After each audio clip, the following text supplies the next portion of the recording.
Here we go. Let's dive in. And this is an episode of Core. Thank you all for hanging out for our pre-show. And if you liked that, boy, howdy, do we have something coming up? Just a big and love. fat shot. Peace and love. No more letters. Peace and love. Here goes. Yeah. Your Ringo Starr? It was terrible, Ringo Starr. Sounded nothing like him. It's really bad. Yeah, I tried. Didn't work. I can't do that Liverpool thing. I can't do it. It started off. I thought you were gonna do "No Time for Love," Dr. Jones, because that's the tone you had at the start. Yeah. And you just no more letters. Peace and love. Peace and love. Peace and love. He'd say. All right, here we go. In 3, 2, 1. You're not in agony? Wait, are you serious? Core!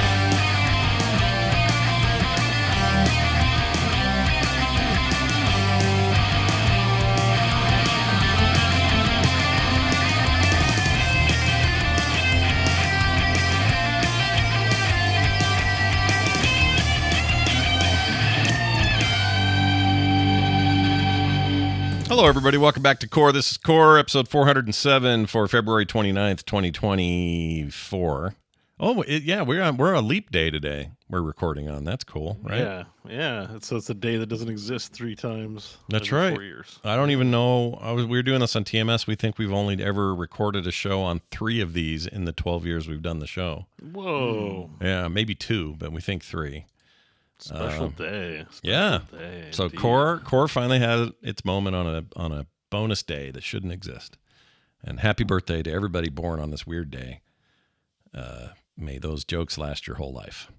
Anyway, we're going to get... Will. Yeah, they absolutely will. They will. I'm excited because this is Dune week. We got Dune on Friday. Well, it opens Thursday, but some people have already seen it, some special showings and stuff. The reviews are real good.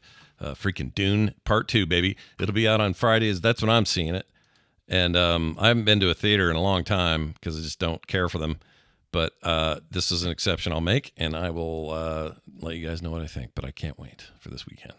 Dune Part 2. I keep hearing it. Where I remind everybody that I have yet to see or read anything Dune related ever. Man. You didn't see the first one? I didn't see the first one. I didn't see the original Dune. I didn't see I sort of the like get part that, 1 but of the this first one part was- 2. I mean, even... Yeah, I'm I haven't surprised read you missed Dune. the modern one. Yeah, the modern one, and the fact that it was on, went straight to streaming because it was smack dab in the pandemic. I figured that would be a thing you would have caught. But no, John is a virgin to the Dune. Part of it, I think, is because you just hate sand and you hate deserts. Yeah. And there's a lot of that Real in these. Anakin Skywalker over Yeah. here just doesn't like sand. I think that's your main issue, but it's already reviewing extremely well. Rotten Tomatoes has it at 222 reviews, 95%. I fully expect to enjoy this. Somebody, who was it? Christopher Nolan said that it's Denis Villeneuve's Empire Strikes Back in terms of how significant it is. That's that good as a middle piece if they end up doing 3. That made me very excited. Yeah, so Canadian director finally hitting it big, Bo. What do you think of that? It's exciting. Well, I'm sure he's not the first Canadian director in Hollywood. That'd probably No, been a he few. People in Hollywood are Canadian. It's only But- one. But he's a great film director. I liked everything he's made. So, and the first Dune was good. And I'm watching the trailer now for the second one. And I'm like, yeah, it does look better. Even the trailer looks like, oh shit, there's more better stuff. Yeah, man. If you're really doing 3 of these, your middle bit's always got to be your strong bit. And if they do Dune Messiah, which is the second book, right?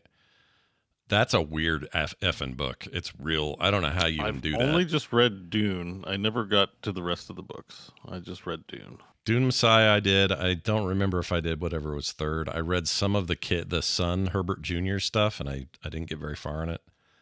I mean, that first book is just all-time banger, right? But Dune Messiah is weird, but I believe in Denis Villeneuve, or however you say his name. I think he could do it. By the way, top 3 Canadian directors. Do you have a guess? I'll just tell you what these are if you don't know. I have a David list here. Cronenberg. According to this, well, I'll give you the top 10. James H. White. He's known for the Little Reb. I don't know what that is. Something in 96. Norman McLaren. Let's let's see. Known for car manufacturing. Yeah, Wolf Koenig, Pierre Perronol, Don Owen, Gillet Garot. These guys are all I guess you're getting some Quebecian. I don't know any of these. What about Atom Egoyan? He's got to be on there. Told you there was only one. I don't see Alan King, not the comedian. Arthur Hiller. Oh, Arthur Hiller. I think I know that name. Maybe not. You know what? I'm already down to 17. I don't recognize a damn person in this. Seems like a bad list. Is it from a Canadian website? No, it's It seems like Canadian propaganda. if you Ooh, ask I me. found a guy named Roger Spottywood. That's cool. Whoa. You definitely don't want Spottywood. No. And then for some reason, Rick Moranis and Dave Thomas are on here. I don't know if they... The Wendy's guy? No, Dave Thomas, the actor who played Doug McKenzie with him. Not Dave Thomas, the Wendy's founder, no. Like, some of those Wendy's commercials were okay. Did he direct them? No, it's the best I can tell. But I think probably those guys directed their movies. Oh, their own day, stuff? sure. Yeah, probably. Yeah. But no David Cronenberg. Oh, here's no Cronenberg. Adam I found Egoyan. him. Cronenberg's at 33. That seems too low. What? Yeah. 33? Wow. Yeah, the guy who made Eastern Promises and 500 other movies. Yeah, let's get him third. Let's get him 30 something. Another one. Over the guy who made McLaren's. At 43, we got Ivan Reitman, director of Ghostbusters and There you go. Animal House. Ivan Reitman is that low on the list? Yeah, this sucks. Where This is list sucks. This list sucks, dude. Sucks. Or maybe, you know what? I shouldn't say that because maybe Canadians love this list. James Cameron. All right, James Bro's Cameron. a Canadian and he's upset. Yes, James Cameron is the Cameron. most money-making director of all time. 53 on here on this list. Yeah, this list is shit. Like, I mean, it's not about who's critic. Is it critically best movies by some critic? Because then I understand, like, this guy's movies are the best, not mainstream James Cameron bullshit. But, Yeah. if you're talking about, like, names people recognize, like, Yeah. why are the ones we recognize so low? It It's doesn't really make weird. sense. Yeah, even Jason Reitman's way too low on this. Like all these. Uh-huh. Yeah, Denise Villeneuve, 84. Dude. Yeah. Is it just in chronological order? No, there. Well, What's the order here? now that you say that, let me just double check. Uh-huh. Well, John might be onto something. Is it which site is it? Is it from IMDb? You might. You know what? It is IMDb, and I think John might be onto something because these guys are a bunch of unknowns, and then you get into the ones we know, but it's about the time their career. You know what? It is chronological No, shit. this is a list made by some user, Minalex. Yeah, which they don't know anything. It's do not, I mean, it's their top 10. they? Yeah. And if I go to pantheon.world, whatever the hell that site is, Pantheon.world. they lost the top 10 most Pantheon. legendary Canadian film directors of all time. One is James Cameron. Yeah. Apparently, he has an HPI of 69.41. I don't know what the hell What the hell is an HPI? This is how they're ranking Per them. Yeah, HPI. hits Second, per investment. Hits per Second is investment. I like that. David Cronenberg. 3 is Denny Villeneuve. Literally, the 3 we mentioned are the top 3. That's how it should And- be. Yeah. I don't know who Edward Dimitrick is, but apparently he's very famous, and he made the Kane Mutiny. This is the 1940s director. I don't know. That's when Jack everybody Le- got sick of Michael Caine movies. Jack Warner. He worked on The Sure. Jazz Singer. Oh, well, Jazz Singer was big in its time. I guess. That was a Norman big one. Jewison. Oh, that's a name that's familiar. Jewison? Yeah, I think he's a musical guy. Like, or not not fam- just that. Thomas Crown Affair, Jesus Christ Superstar, Rollerball, Fist, Justice for All, Soldier Oh. Story, Hurricane. Oh, okay. Cincinnati Kid. Ooh, Hurricane was Uh, good. I like that movie. Dennis Arcand made More of It's a a f- Dennis Arcant. he's a French Canadian film director, so probably It's a real, Decline of the American Empire in '86, Jesus in Montreal, French Canadian. it's a real Arthur glass Hiller. half empty thing there, John, that you got for that yeah, director. I'm sorry. It's just my nature. Yeah. I like Someone it. called Jean-Marc Vallée, who made Okay. Les Fleurs Magiques Yeah. and Les Mots Magiques. Never saw it. Stéréotype. I'm sure they're amazing. And, but The Blacklist, apparently, is the one he made too. Oh, with James Spader. oh, the show? I like the Blacklist. No, it's a 95 film. No, nothing I say is real. None I'm of- just yeah. saying things to see Scott's reaction. It's all while horse he Oh, poop. he reads. did Valley's next film is the American Drummer's Dallas Buyers Club. Oh, all right. Wild. That was a big deal, that movie. Yeah. That won people big little Oscars one. and stuff. That was a big whoop. All right, well, we redeemed the list. It's all better now. Yeah. No Denise Pantheon.world, Villeneuve at don't 50. ever change. You guys did great. Yeah, you guys are awesome, whoever you are. Whatever the hell that site The is. dot world Pantheon.world. domain. Pantheon.world. Oh, Your man. HPI measurements. Yeah. I tried to find a .scot the other day. They don't have that yet. It's not a thing. But I do think there's a .john domain, mainline domain. Really? Yeah. Man, people, there's just no standards for lists. Like, I just clicked on another one, and it's like, got the Well, usual yeah. ones. No, but like, Maybe I'm looking that's at one. what It's like, Pantheon.world is trying to change. Only the best lists, Oh, curated okay. lists. Yeah. this is what they're saying because I'm like, they put Neil Blomkamp in this list. Oh, And I'm like, Blomkamp, yeah.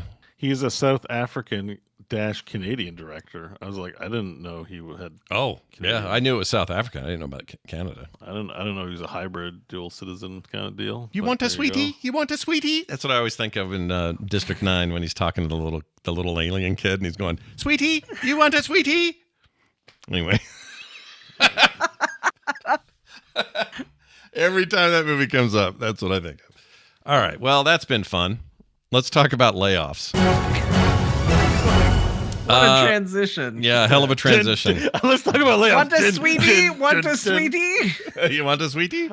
I just like ramping music for layoffs. It's layoffs. Layoff time. Ba-da-da-da. Well, So yes. fun. Even we could have done this. That's a little more layoffy. That's what the boardroom looks like when they lay off people. Yep. They give people's jobs, and then the music plays and goes objective completed. Yep. They put them in Lay off little. 900 workers. They put them in little tubes, little bullet tubes. Send them down to the planet. It's brilliant. Well, anyway, we are going to talk about this. So a while back, we kind of thought the worst of it had happened with the Microsoft 1900 people spread across Blizzard and Activision and all that stuff. I kind of thought that would be the peak. But apparently this industry has more people to shed just months after the best year they have on record, which, again, to many will make 0 sense. But anyway, Sony, Electronic Yeah, Arts. It's also the reason, but That's true. Yes. Yeah, when you that's the to thing. logical people, you go, that doesn't make sense, and to business people, they go, well, yeah, of course. Yeah, no, you don't have your greatest success and then expect to happen twice. You have to like lay people off to look like you kept making money.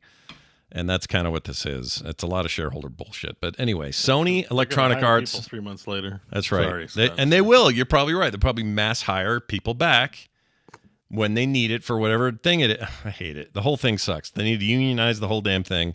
We'll get to all that in a second. But it's not just Sony, not just EA, but a bunch of smaller studios. There's some consolidation going on. There are a few studios that are trying to jump out on their own, including Gearbox, who used to be independent. They are currently part of the Embracer Group. They're trying to get out of that now and be indie again. I wonder why. Yeah. I wonder why anybody might want to be out of the Embracer group. Yeah, weird, right? They're embracing nothing. Anyway, so, and this means a lot of cancellations, which is why I wanted to kind of hit this early in the show, because the game cancellations are at least different than just more downtrodden news about people losing their jobs, which is, important and sucks and all of that, and we'll acknowledge those things. But there's a point where you're just sort of wallowing in the same kind of news over and over, and I don't think we want to be in the business of doing that. So we'll look at it a little bit more from a top-down view here. The Sony news happened on the 27th. Sony Interactive Entertainment announced it was laying off 900 employees across its worldwide studios, and this is several studios known for big stuff, first-party studios like The Last of Us developer Naughty Dog. Spider-Man's Insomniac got hit with some of these. The Horizon games, Guerrilla Games, they got hit. And the co-developer who helped make Call of the Mountain, the VR game, BEAU, Fire Sprite, I believe. Yeah. Mm-hmm. All affected by these job cuts. And then on top of all these like individual layoffs across these companies, or these studios, Sony announced it would be shutting down their London studio entirely. So Sony London is just gone, or will be when this all happens.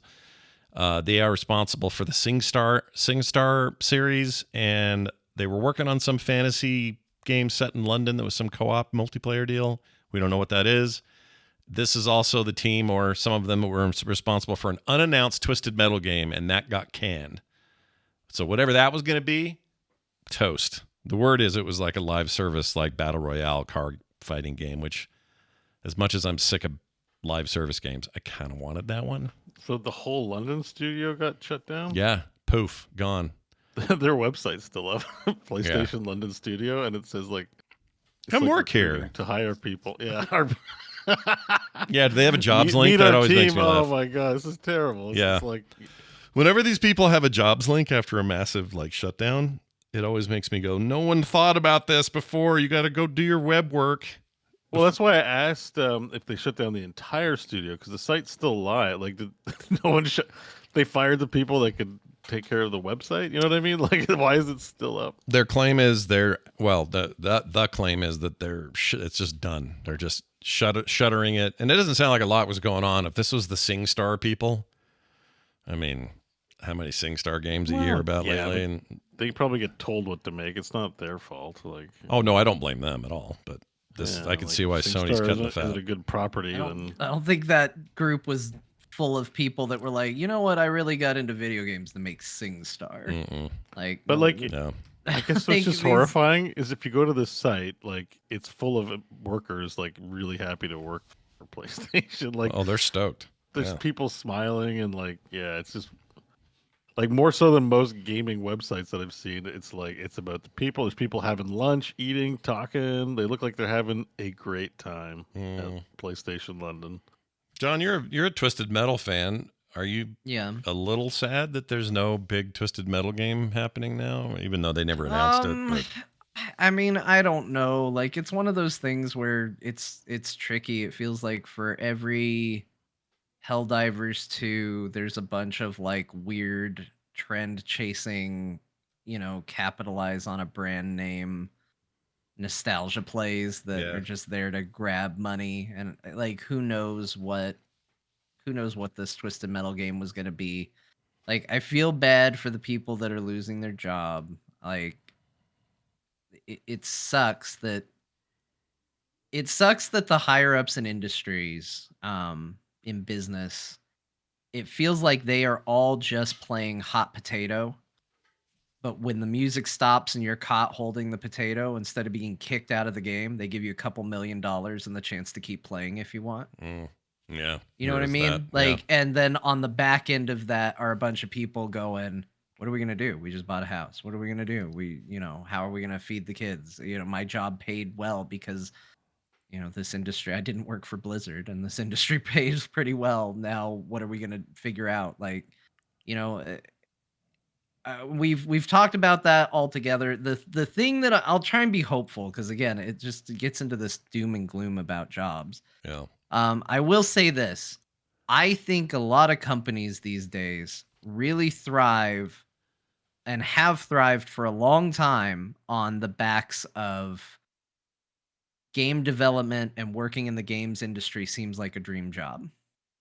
And you get a lot of people that are very excited to be a part of that and very willing to put up with some stuff that they shouldn't have to put up with just to get their foot in the door, because it's a competitive industry and it's a sought after industry.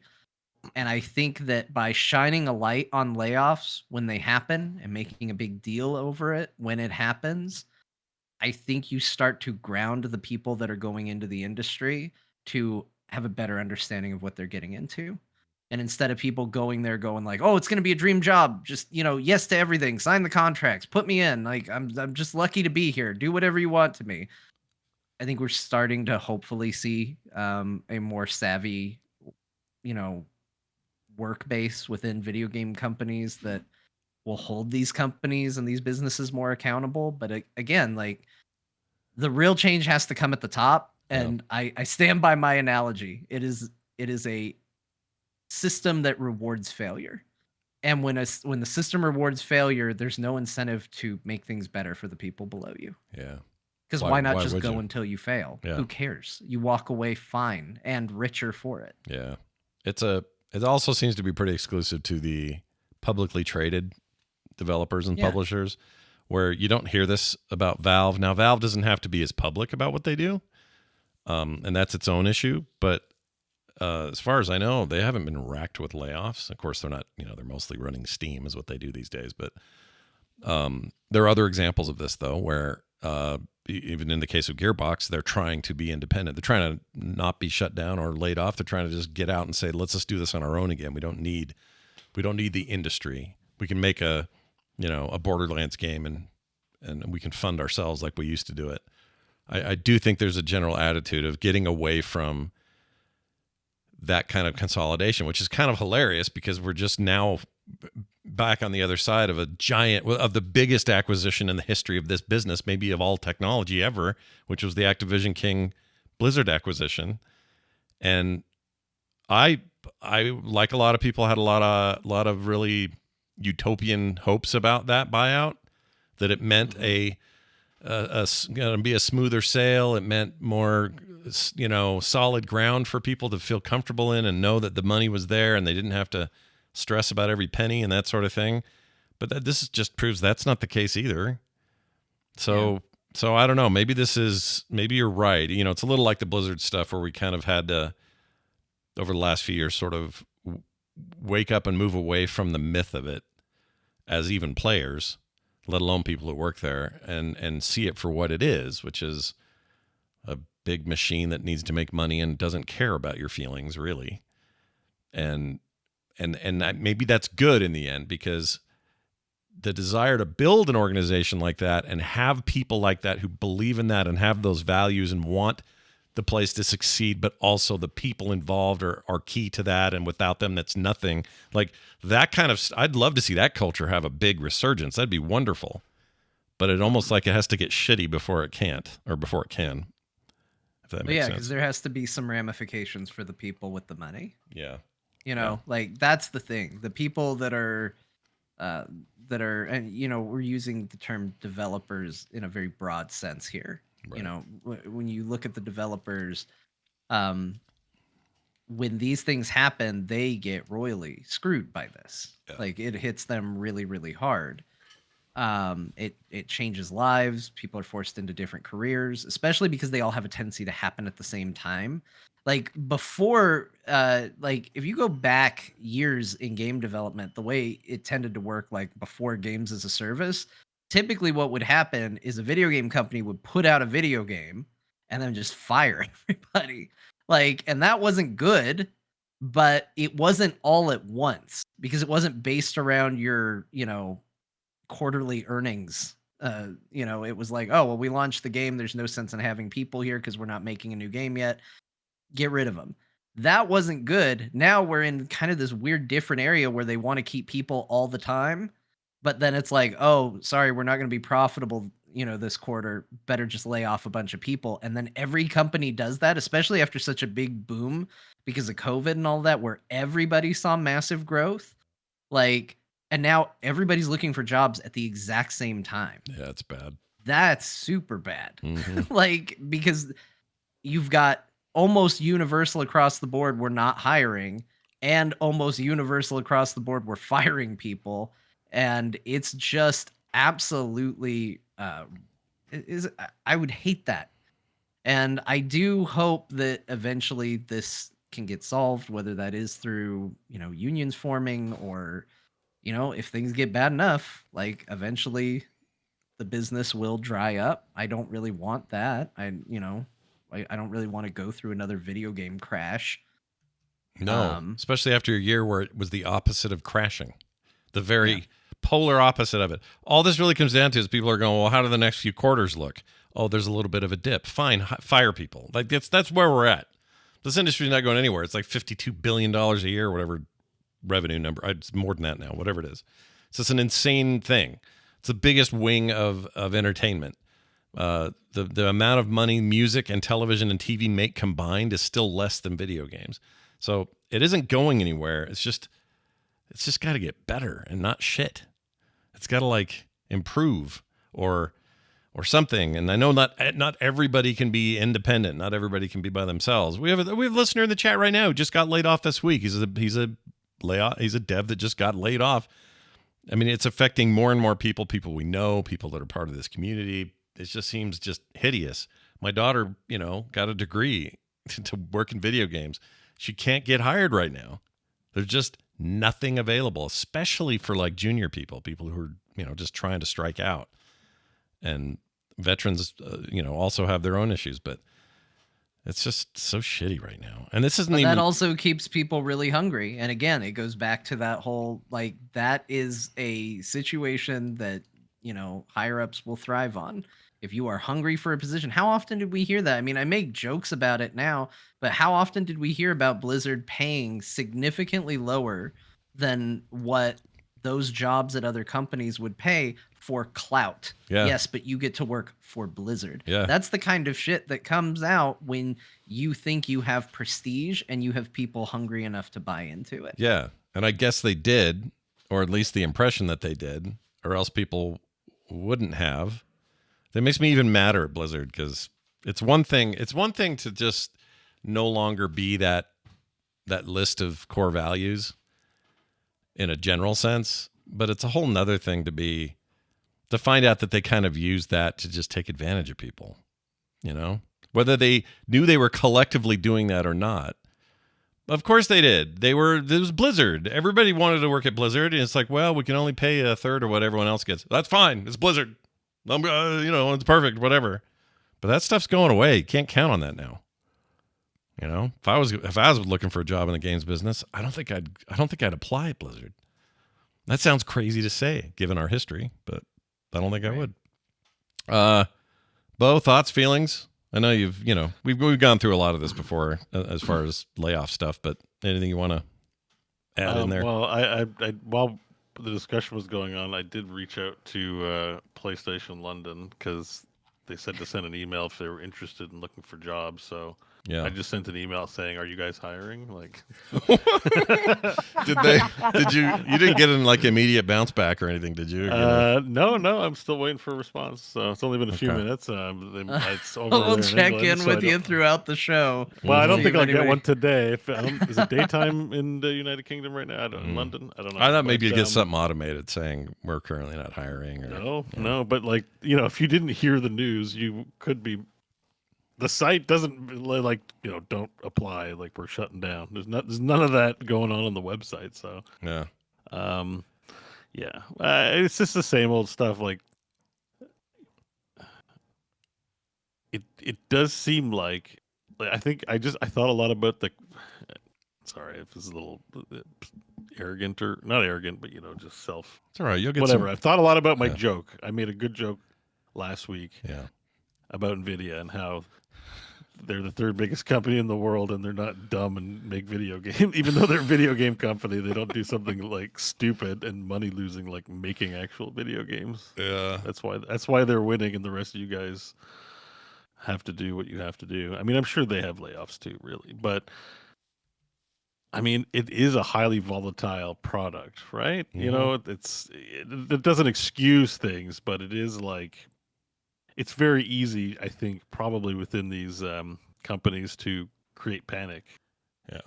With all the sky is falling down news about sure. This game we've spent 4 years working on is now going to be a turd because no one's into whatever we're making now, or Yeah, and these long dev cycles, you kind of get screwed into that. Like, even had the Twisted Metal Battle Royale thing come out, there would have been part of us going, well, geez, what took you guys so long? This is already a kind of a dead genre. It's already oversaturated. What are you doing? And it's because, well, they started it freaking 10 years ago, or however long it takes now to get anything done. So that's a whole other problem. But also, one thing I haven't really thought about, 2023 was full of bangers, games we're never going to forget.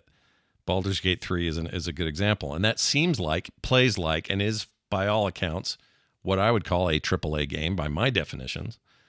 But it's not, kind of, from industry definitions. It's an independent team. Larian is beholden to no one but themselves, with a license they took very good care of, and didn't have to answer to anybody really on it, except some basic stuff with license use. But for the most part, that's their story. Helldivers II. They had to pay for that license. That's the other thing. Just worth noting. They had to pay for the rights to be a D&D game. You would think with all their success and attention they've brought to the product, D&D would have been courting them, but it is the other way around. Other They way paid around. for that privilege. Exactly. And the same thing can be said about, I mean, Helldivers isn't using an IP, it's their own thing, but Helldivers is this example of a smaller team hitting hard with a thing that worked really well. Now, they had some Sony money, some Sony investment money. But for the most part, they're not owned by Sony. They're just kind of partnered with them. If there's one equalizing factor to all of this, though, that I really like, this is stupid, but whatever. I'll say it anyway. In the shadow of Microsoft's / Activision's big 1,900 people, 1,300 people, whatever it was, getting laid off, there were a lot of Sony fanboys that wouldn't shut up about it. This isn't happening at Sony, you'll notice. This only happened at Microsoft. It was like part of their little fun box of weapons. Yeah. And now you got Sony doing the exact same thing, and it's with some similar numbers. And I don't know why those people are so quiet now, but I guess what I'm saying is good opportunity, everyone, to not pick sides in a battle that you don't actually have a skin in, and don't throw all your loyalty behind companies who don't give a shit about their people. Like, expect better than this. And They probably don't think they're wrong anyways. They probably have some other story cooked up about why it makes sense for it to happen to Sony. That's not true. For Xbox. Or it's probably Microsoft's fault. Yeah. Yeah, those kinds of people don't have their thinking hats on. They're barely worth making mentioning, and that's why I don't know why. Yeah, but I mean, it is a big part of online discourse. People who listen are going to see it and be exposed to it, and it is nice to remind people that these people are operating on no facts, no professional experience in the industry.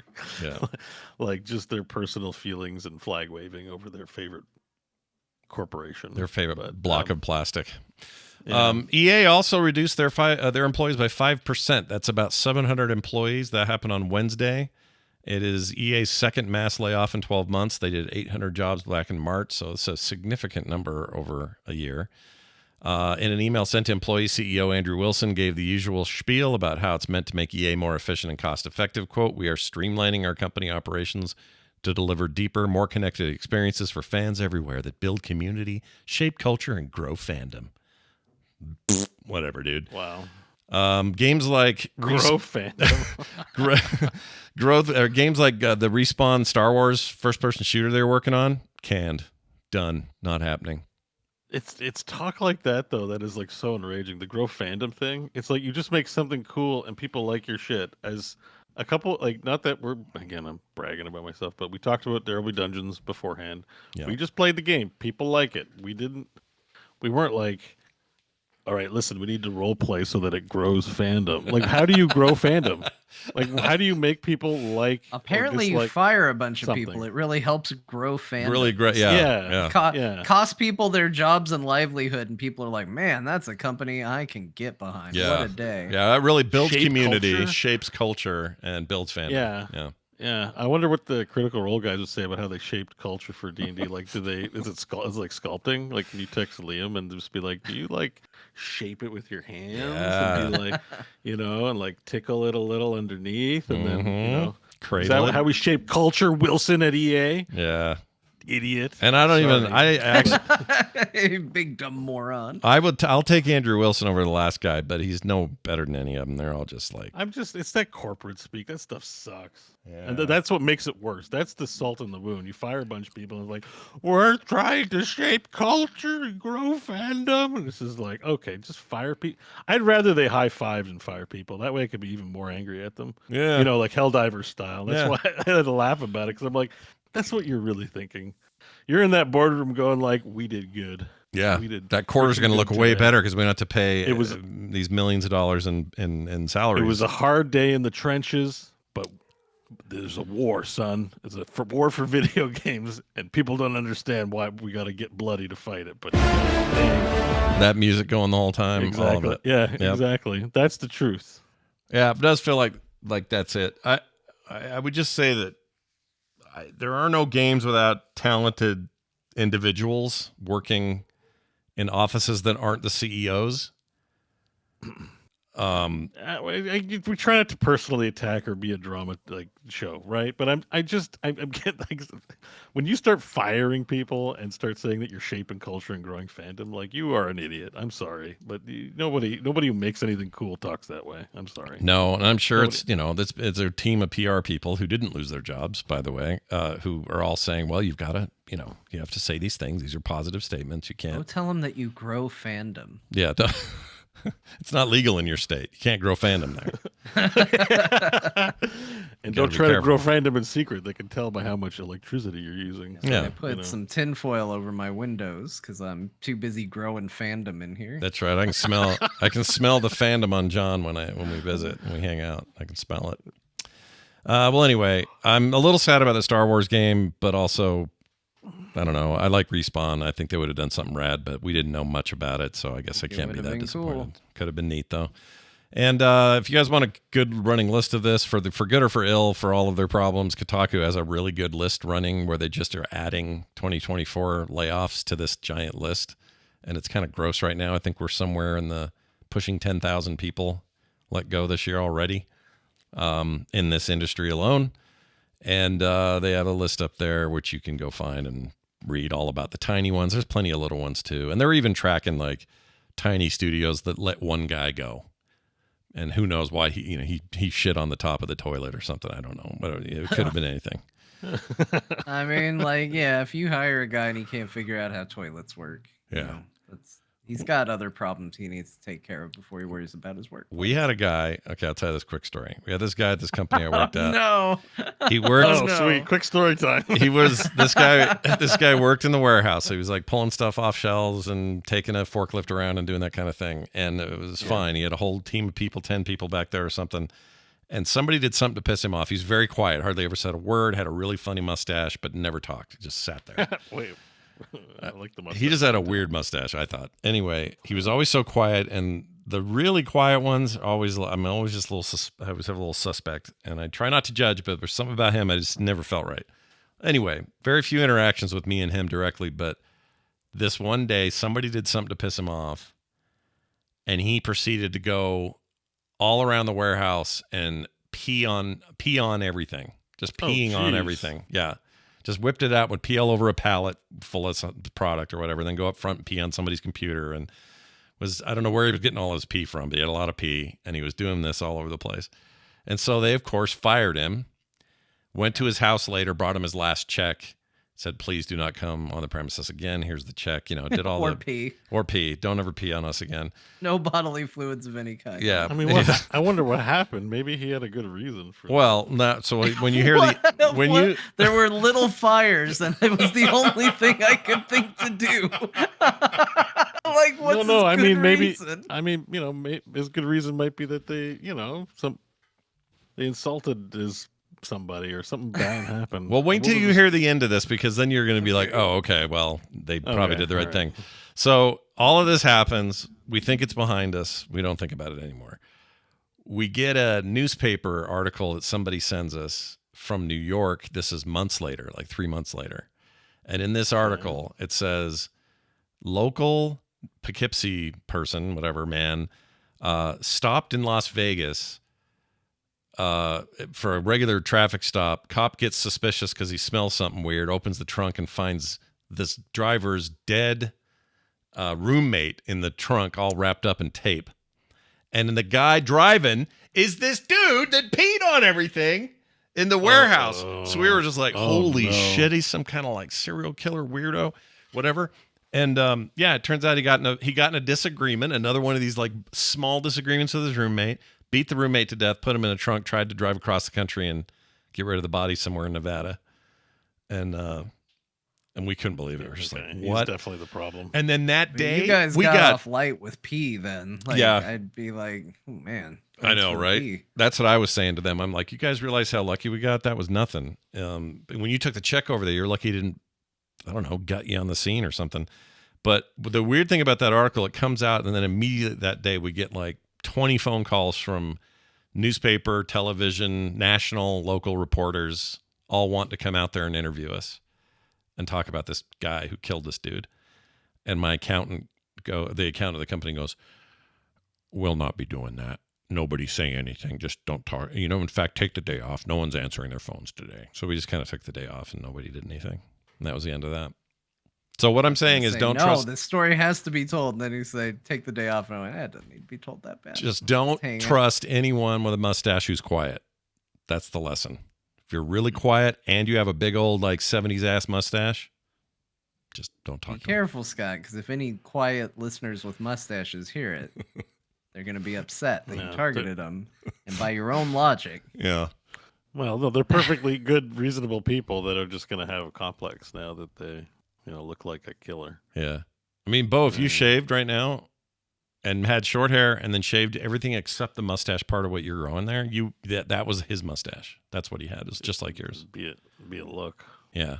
But you'd never be able to talk. You had to be real quiet and just sit there and then kill a guy. I don't think that's not me. No, I don't think it's in you. I don't think you have it in you. I was like, wait it. Nah. Yeah. Not me. Thought about it. But it happened in Poughkeepsie, which I don't think is that far. I don't know where Poughkeepsie is. It's in upstate New York, right? It's in New York. So it's just outside of. You were in the zone, is what I'm saying. This act happened while you were. I'm on the eastern seaboard. Yeah, and this would have been 2003 or 4. What were you doing in 2004? Well, they caught the guy, Scott. I lived in Kingston, It wasn't Ontario. Bo. Let me get to the bottom of this for you, Scott. It wasn't Bo. They caught the guy. No, I'm just I still want wondering. to answer the question though, because Yeah. reveal some Bo lore. I lived in Kingston, Ontario. Yeah. And I was a student at Queen's University studying theater. Oh, that's right. Doing the David Mamet work and all that business you were doing then. Well, yeah. Well, that was one of the jobs. I had 3 jobs, I think, in 2004. I worked at Gap. Yeah. I was props manager at part-time at the university. Okay. And I worked front of house at the Princess Court Theater. Goodness. Except they never paid me, so they let me use the theater for my own productions outside of the university. And so I got to use the pool of students to put on shows because they all want experience. It was fun. It was great. It's a great time. I miss those. Do you have video or anything, like old photos of that? I do have a video of we put on Oleana. Oleana. And I have it on Super VHS. I got to convert it. I did live stream it, I think, at one point, but it's not converted to video. If I should convert it and show it to you. What is Oleana? Sounds like the nipple. It's a play by David Mamet. Oh, It's it's a movie a play. starring Bill Macy and Karen Eisenstadt. I can't remember her name. But yeah, there's a movie version. You should watch mine. All right, we've all learned something, and I can't wait to see your production of Areola. All right, moving on. Yep, Areola, that's it. Areola. So that's it for all that. It's all sucks, but also now you know what games you're not going to get to play ever, including, well, maybe not ever, but Twisted Metal is on permanent hold, and so is Respawn Star Wars game, Untitled Star Wars game, which I was looking forward to. And we were even talking about a Star Wars shooter today, one of us played. We'll get to all that. Yeah, we are. In fact, we'll get to that now. All right, games we played this week together and apart, but also shared. We played Helldivers II because Helldivers II is rad, and why not? Would you not want to be playing Helldivers II? Some crazy stuff happened this week with that too. They showed some stuff got leaked where they showed some mechs and other vehicles and stuff that apparently you'll be able to call down and get inside of and rampage around, at least temporarily, in some sort of giant mech. That's pretty cool. We don't know much else about it. The leaks are just leaks, but we'll see what happens. And also we found out there's one dude who works at at the company whose whole job is to basically be a DM over the game. He's like a dungeon master, game manager guy. Let's see, what's his name? Joel. Joel. He works there. Arrowhead CEO said Joel's our game master, and he's just a dude who is a real person who spends all day making shit happen in games. And they didn't get into super detail here, but it sounds like maybe he could make things happen. Like if the robots were overwhelming somebody, he could slow that down, or he could up the ante with the robots, or he could throw down a giant spider for no reason just to see how people react. It sounds like that kind of Well, there was Power? also some story stuff. There was a planet that people really liked that fell to, I believe, the automatons. Yeah. And that got a lot of memes over the week when that planet fell to automaton control. So Yeah. that sort of stuff, that sort of organic storytelling is happening as well. And I think maybe Joel is behind some of that too. Like, they're gonna lose this planet. It's gonna be gone. I think that stuff is cool. I think that's another awesome layer on Helldivers 2. The game is so good. Like I genuinely have a hard time like playing something other than Helldivers, and I just keep Same. going back to this thought. This is the thing I can't stop thinking about. What would our show look like right now? What would our gaming experience look like right now if Helldivers 2 had come out console exclusive? And I don't necessarily Oh. even just mean Sony, because there's gonna be people that say, you're trying to drag Sony or something. I mean any console. Oh, there's me again. Yeah. You are. This is two me's. Like Nintendo, Any console. any Like, console, sure.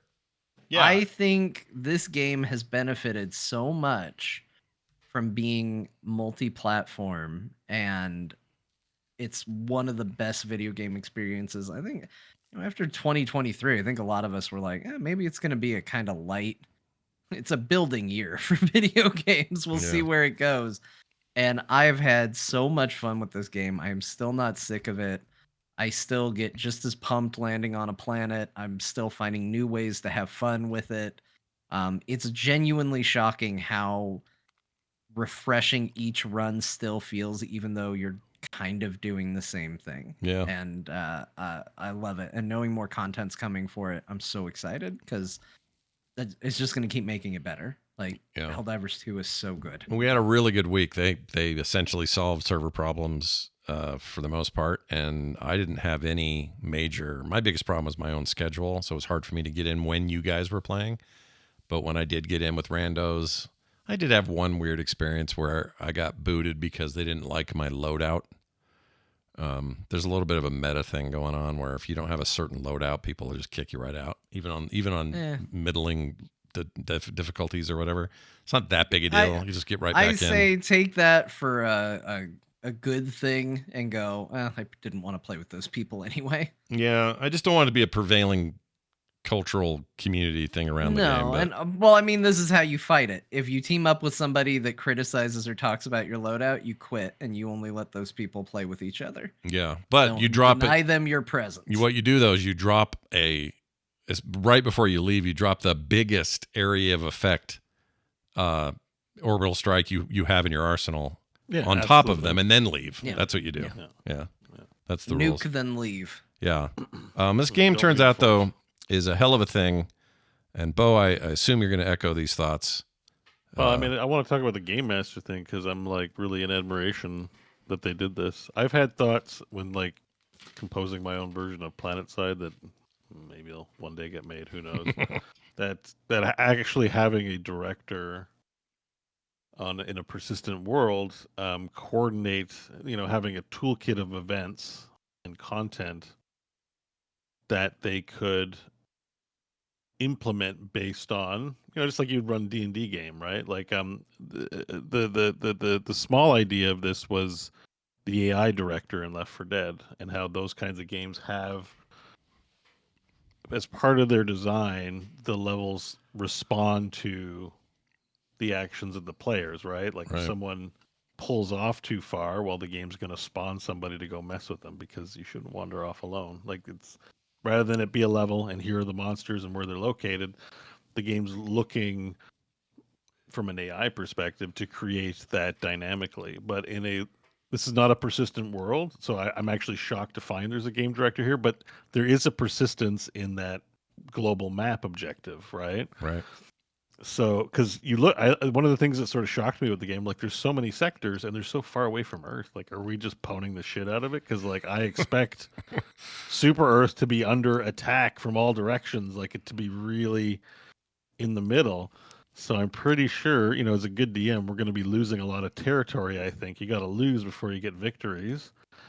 And it's great that they have one of those. That makes me more enticed for the game because that means your experience is going to stay fresh. An AI cannot compete with a human for novelty and unpredictableness uh, in the gaming space. That's why TTRPGs, even though they're not played on computers, they're played low tech on paper and with your imagination. Right. They can never. A video game can never rival it because you have to program in the possibilities, which is takes a ton of work, and the imagination can do it in seconds. Right.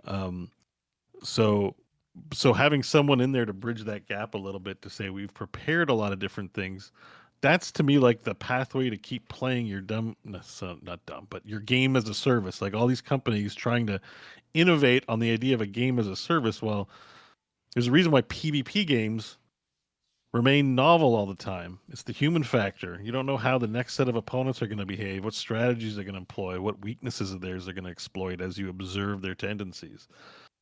And in a PvE space, you just need a human behind there to do things that you can't quite predict. And this is like that's why it's like, oh, I'm a big fan of this company. They're thinking about these things.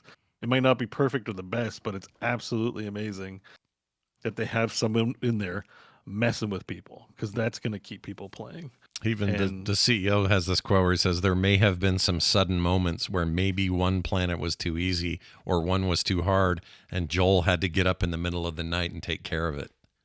I mean, that's awesome, right? Yeah, I mean, I want that job. It sounds amazing. Like just like, the players are optimizing build. Like that whole thing you're talking about. I hope they're talking about that and go like, listen, there's a meta.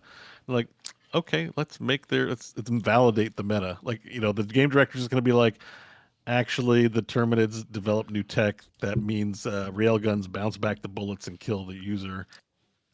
So you know what I mean? That's why metas make games stale, because they're like, oh, we have to wait till the next balance and new content. But if you have a live game director going, oh, a meta, you say, I'm going to immediately destroy your meta, which is what you can do in D&D. If people are metagaming, you can be like, oh, they believe there's going to be a lot of petrification in this dungeon, and they've gone hard on petrification spells. Well, I'm going to make it so that because it requires verbal components to cast this spell, that there's a lot of gas in this dungeon, and they can't speak easily. So there's an extra challenge involved in just poning the place or something. Like, there's a lot of ways that you can make things interesting and harder and break up metas so quickly with this. And I'm just excited to see what more is done with this game director thing, because I think more games should have it. It also sounds like it might feed into the arms race that is mechs coming down the line, right? Like you can see there being an arrogance to like, well, look at how well we're fighting a war on two fronts, and we're doing so good, and we got all the tools we need. We're losing space. That there could be another faction coming. There's rumors of like a fish people is what I heard people talking about. That's the rumor. Like all of a sudden our tactics and our methods aren't working the way they used to, or there's another front to be fought. Now, instead of just going, we got the best soldiers, we got the Helldivers, we got this covered. Now they have to go, oh man, we got to develop some shit. Yeah. We need new weapons if we're going to actually win this thing. And I think that is going to be a fun narrative to be a part of as the game goes forward. Right. There's a great quote in here too, where they say, "The war effort," to your point, the war effort isn't an aimless battle to fill up percentage bars, but a constant clash with Joel as he tries to keep up with keep us on our toes, is how he put it. I just like this central role of Joel. And whoever it may be that either joins Joel or replaces Joel, or Joel's there forever, I have a new perspective on the game because of Joel. This concept that they're very open and transparent about, that there is this personal touch happening. It's the very thing I feel like is missing from a lot of games and games discussion, especially around these layoffs and canceled projects. It's a lot of just filler and chasing trend and often chasing those trends too late. Like we see a lot of that happening. Very impersonal stuff. This is like the opposite of that, right? This is personal. Yeah. This is Joel, and he's there, and he might be a godlike character to us in some ways, but there's something reassuring about that. All this AI talk and all this like automated this and that and the other. There's Joel doing Joel work. Yeah, they should have it so that Joel does like every few days does like drops where he like has messages like, you know, like a D&D would role play like a villain, right? Like you as a DM, you go, yeah. Enemies, I've got new minions for you to destroy. I'll keep you busy while I steal all the money. Yeah. And having somebody there on a daily basis as part of the live service to customize that message that reacts to player tendencies would be irreplaceable, right? Right. Like you can't. You know, how do you duplicate that? I don't. That's the only. Yeah. It's the first instance of having a live performer as part of the game, right? Like if you think of film versus theater, you watch a film, it's always the same 120 minutes. But a theater performance, 5 nights a week, Monday's show is not the same as Tuesday's show, even if it's small micro variabilities, different vibe, different audience, maybe different mistakes at different points. And so having someone there to do that live service is just an interesting, not regression, but like turning back that not only is this the game, but we have a live performer. Yeah, and it's not less. It doesn't make it for money. Yeah, it doesn't make it feel like less of a problem or less like it's. You could go, well, that's just we can't find the tech to make that work, so it's kind of a failure to have to go back to have human hands involved. I don't see it that way at all. I see it as like acknowledging the value in that. Like there's value in it. The other stuff's cool. Don't get me wrong. Like a bunch of shit happening in that very game is not possible without many decades of iterative technology to get us where we're at. So I can see explosions look that cool. Like I'm not saying throw that all out. I'm saying you find a place where Joel is the answer and you make it happen. I love it. I absolutely freaking love it. All praise Joel. All hail Joel. Yeah. Joel McHale. Wait, that doesn't work. Dr. Tolbert in the chat says, so this is a Joel playing game. Get it? Like role playing game. Joel playing game. Nice. Yeah, I like that. Thank you, Jerry. Well, they've got such a great venue for showcasing all this stuff too, because your ship comes with a TV. They can keep you up to date on all the Joel happening. That's what I mean. They should do new General Brash, like it's Monday, February 29th. This is General Brash, and the Brash update is the damn Terminids have taken over Mecha 2B Prime, and so send your best freedom fighters to that location and liberate. Just like personalized messages that like you can't pre-record. Like it's like Monday morning. My job as the dungeon master of the game is to come in, record a few lines, and they'll throw up a video. Like the low effort and accomplishable, but gives you a personal touch. Kind of like how podcasting started, at least in video games, right? Like even in PlanetSide, there was Araxis Free Radio. Like Instance back in the day felt like a connection to the live game, a radio show for the game that talked about current events. It's almost played a role as a peripheral character in a persistent world. Yeah. And you could implement this directly in game by talking to your community and responding very much to what they're doing. That keeps people coming back. Yeah.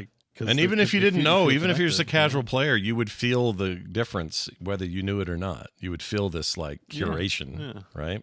Like this is the idea about the dream of persistent world games, and this one I think counts because of things like this, is that it feels like a fake real world that you can get lost in that becomes like a second life. Oh no, I just shit, second life. Oh shit, no, flying penises. But yeah, what are we gonna do?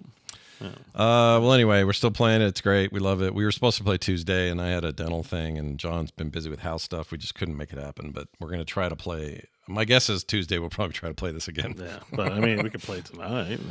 Yeah, we'll see. I mean, if we I don't can have to do a 3-hour show, we can do a 2-hour show. People won't be that mad, right? You guys will stay subbed. And all that, let's see. We're at an hour 48. So goodbye, everybody. It's been great. We're now gonna go play a game. Not really. We also played Balatro, is what I've been told is how it's pronounced. Balatro. Yeah, Balatro is what I was saying last week. But John played Balatro or He Balatro. spite bought this. This is a spite purchase. It was a spite buy. A little bit. So for those of you who may have missed last week, previously on Core, Yeah.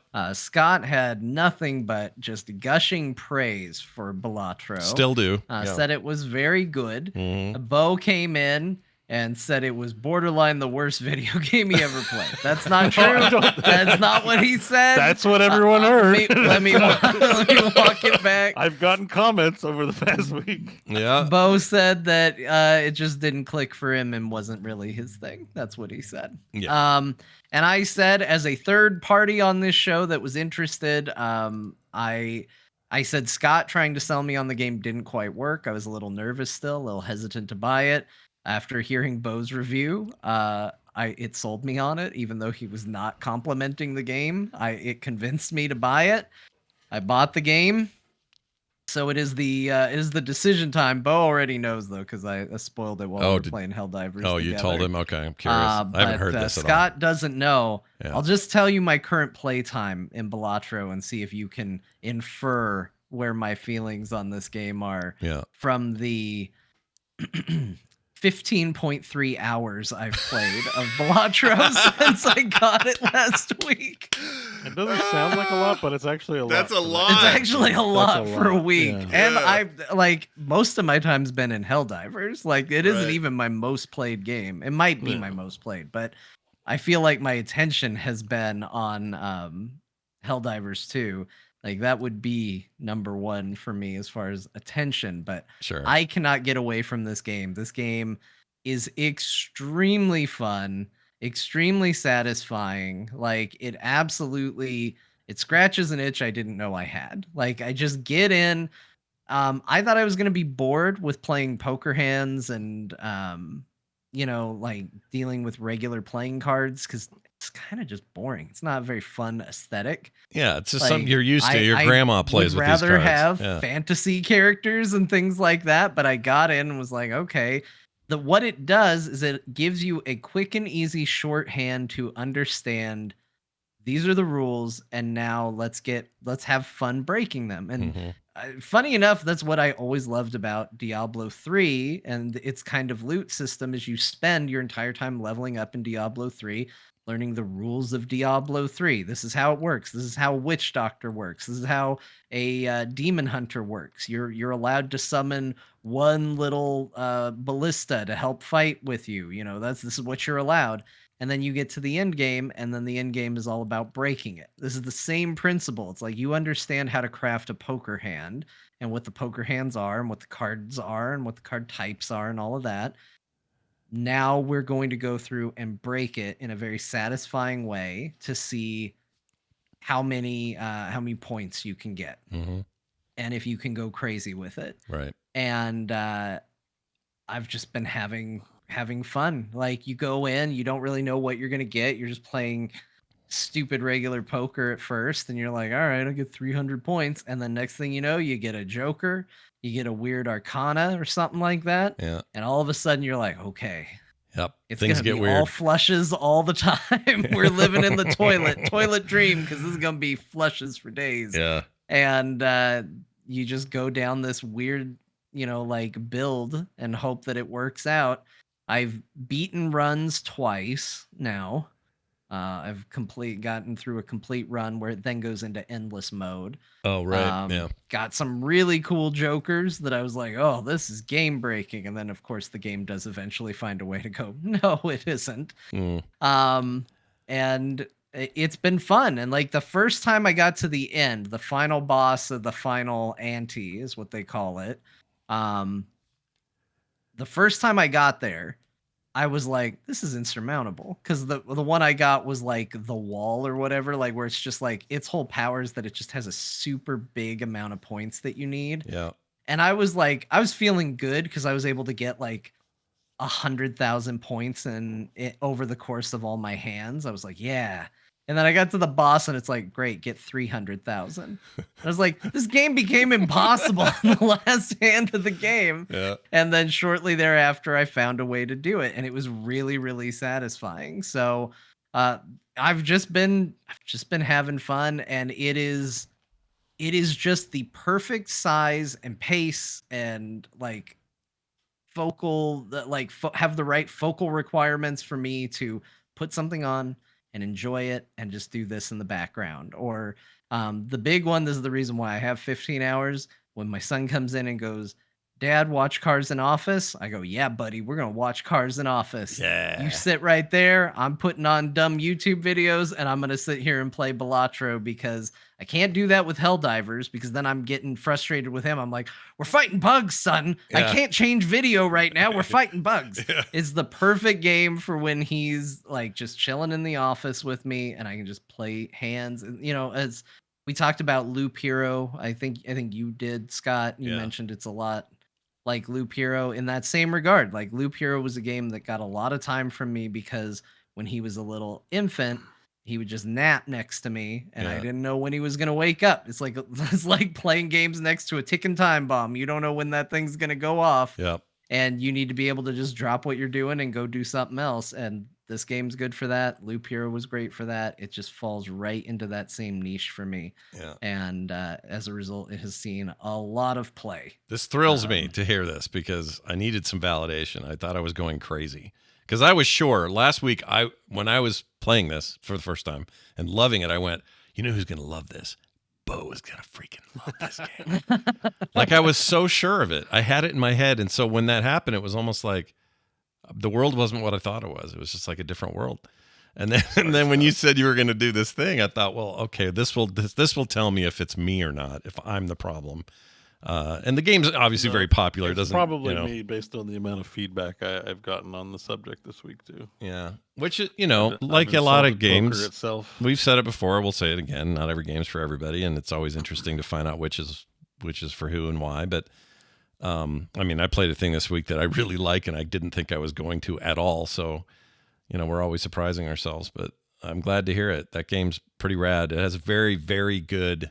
Oh, I was going to ask you this. When I said last week, it feels like the game that you would have as a mini game inside of like Hotline Miami. I don't know why I still feel this way, but it feels like it's in that world, and I think it's just the graphics. It's just the weird a little scan bit, lines. like also the fact that like I don't know, a Joker talks to you, and that's a little creepy. And like, am I insane? Like, Yeah. what is this world where the Joker's like, ha ha ha, Yeah. how you doing, bud? Yeah, It's and like, he's oh, kind of boy. a dick, because when you lose, he's always got something kind of rude to say. It's like, Yeah. well, I guess she didn't have what it took to, or whatever. It's like, shut up, man. Even when I won, even when I beat the stupid thing, all he had to say was like, ha ha, guess you weren't bluffing. Yeah. All right, I see what you did there. I see what you did, Joker. buddy. That's good. I'm glad to hear it. It's very, very good. I agree, and I've been playing it a ton as well. Not a lot to add, because you kind of covered it all, but the strategies are sort of endless. It's part of its charm, I think, it's just never the same game. And, Yeah. Although I do have a bad habit of falling into trying to build the same decks. And it never works. Like, I Yeah. will tell you this, don't fall into the trap. You like getting a flush might sound easy and appealing, and there's some great ways to build around it. I've not been able to do a flush build. I've made a few that got me to the end of the game, but not for very long past it. Like, there is a cap out on these things. Mhm. You can't be afraid to actually play some hands. But Oh, yeah. I get in there, and for whatever reason, like, and here's my embarrassing. I just said like, oh, it's all poker hands, so everybody knows what they're doing. Yeah. I didn't know what a flush was, and I wasn't doing it for like the first multiple playthroughs of this game. Yeah. And then my wife was watching me, and she goes, "Oh, you got a flush?" And I was like, "No, I don't." And she goes, "Yes, you do." And I said, "What are you talking about?" And she's like, "You have all hearts, or you got 5 hearts right there." Yeah. And I went, "Yeah, but they're not sequential." She goes, "That's a straight. Or a straight All flush. hearts Yeah. is a flush." And I went, "Oh." And she goes, "What did you think a flush was?" I don't know. I guess I didn't really think about it. And now it's the only kind of like way that I want to play. I'm just like, because I have a Joker that makes it to where it doesn't differentiate. Like, it just, all cards that are black are both spades and clubs. Right. All cards that are red are diamonds and hearts. Like Yeah. it just recognizes them as the same. So if you have gives bonuses on spades, it will give it whether it's a club or a spade, and Yeah. you can select any to get a flush. And I'm like, oh, this is the most fun deck in the world to play. Yeah. But apparently they knew that would be a common Now, if this tactic, really was, and it does not give a lot of points to go that route. Yeah. just as a little tip too, if you find yourself playing real poker, when you're going for the flush, you'll want to make sure it's the nut flush. Nut flush. Explain. I must know more. What is a nut? The nut.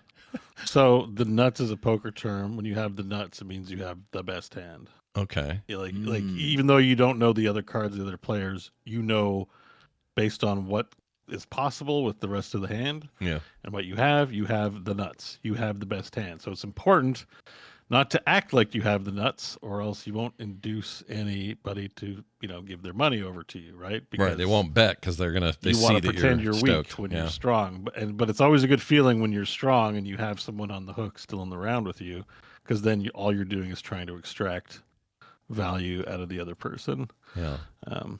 By laying trap and looking weak. See, just listening you explain that makes me feel like you would like this game, but I was wrong. I mean, See, I like that poker. made me think the other way, because everything Bo is talking about with like awe and reverence is not in this game. Yeah, that's true. This game doesn't give a shit about poker, by the way. Everything that Bo was just PvP. excited about is not in this game at all. Yeah. Poker is a PvP game, and this is a PvE game, and it doesn't. That's true, but it also doesn't really give a shit about just poker. In fact, they talked to the dev. No, it's a single dev, and he said, "I don't even play poker.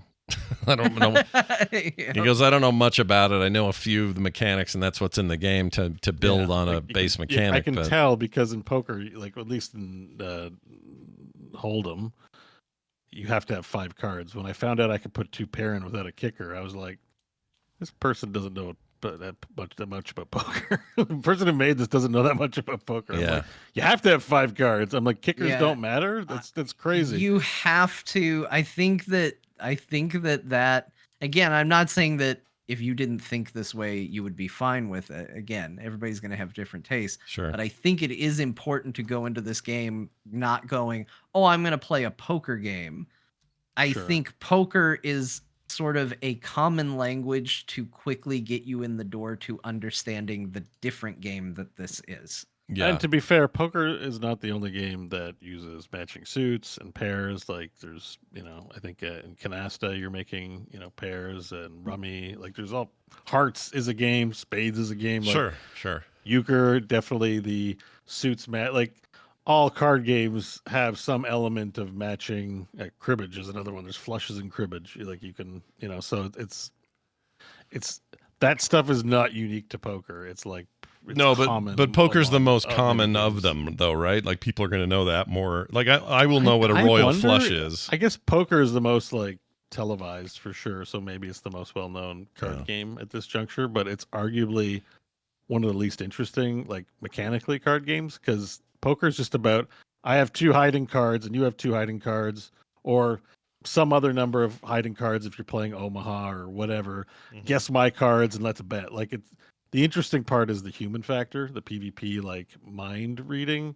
Right. The actual mechanics of poker, it's a kind of a baby game, really. Yeah, there's not much to it, and I think that's why this game sings to me, because they take those basics, and it's in there. Those basics are there, but it's this Joker system and the tarot cards and all that just make it insane. I mean, 150 Jokers with all the wacky shit they do.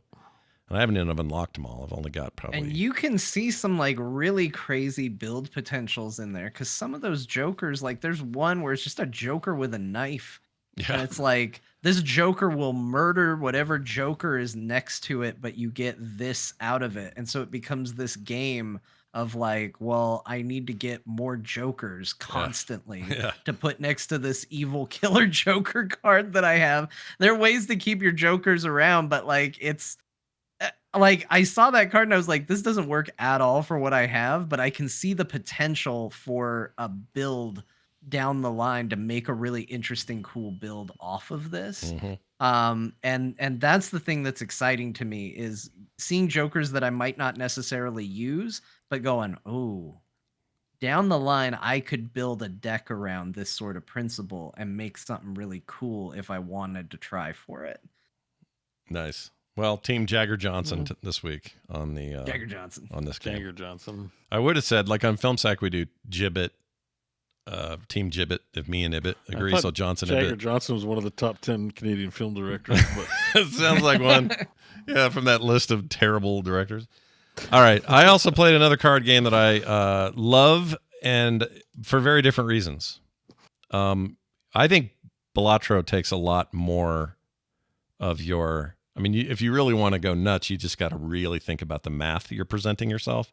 So it's like, well, this Joker does this, the Joker does that. So therefore, if I play 2 of these, then, okay, that's going to double and triple and then 30 times over. I mean, there's a lot of that going on in Balatro. If you want to just play some, like, really chill solitaire-like experience, then I got a game for you. This game is called Regency Solitaire II. And it is brand new, just came out. The last Regency Solitaire game came out in 2015. It was very popular then. And this is the new one. And the best way I can describe this thematically is you're in a Jane Austen setting. It's in the 1800s. You're dope, dude. I've played I can't help but laugh. I just want to make it clear. I've played the first Regency Solitaire. It is very good. Yeah. But Scott, I feel like, has this impossible task of talking about a game that sounds like the equivalent of watching like a stuffy British drama. Yeah. Yeah. And selling it like it's the coolest video game of all time. Downton Abbey's awesome, dude. And he just starts with, "It's like you're in a Jane Austen book." Actually, I'm glad Bo said I'm glad you said Downton Abbey, Bo, because there is that vibe is well here. Like it is big time. In fact, I think that's on purpose. Downton Abbey's awesome. I've watched it like 2 or 3 times. So there's a lot of drama about, who's courting who, and if we're going to court, you must come to this new palace and do this shit. And there's a lot of this kind of stuff happening in the story. The story is optional in a way. You can kind of just skip it. I don't recommend doing that because I think it's just kind of fun. Because there's mechanics that have to do with some of the story that happens. And it's like, oh, I need to put these flowers in this vase, but really it's just a mechanic to get these cards off of each other so I can see what's underneath them. It's solitaire, but it's that kind of elimination solitaire. A little bit like Solitarica, honestly. There aren't RPG elements necessarily here, but there is that kind of solitaire where you're trying to work through the deck. And it's laid out differently. It's not laid out just the way your regular solitaire is. It's, creative. Tons of art, like all hand-drawn, really beautiful art on everything, including the cards, which they give you an option pretty early on. They're like, hey, do you not want our fancy character art on these cards? Because if so, you can just do regular playing cards. I'm like, no, I want your fancy art. Let's do what we got there. The art's awesome. I love the old elder statesman with the big horn listening in his ear. Oh, hell yeah. Great. He's great. 5s. He's great. And then you build these rooms and these places. I did a garden first, and then now they're showing a room, but you have to like furnish places, and you do that by unlocking. Like she's doing it with a lace fan that she can hold, and then she's going to get a new dress to wear, and then there's going to be a new furniture to put up. I mean, this stuff, it all sounds like stuff my wife would watch on BritBox or something.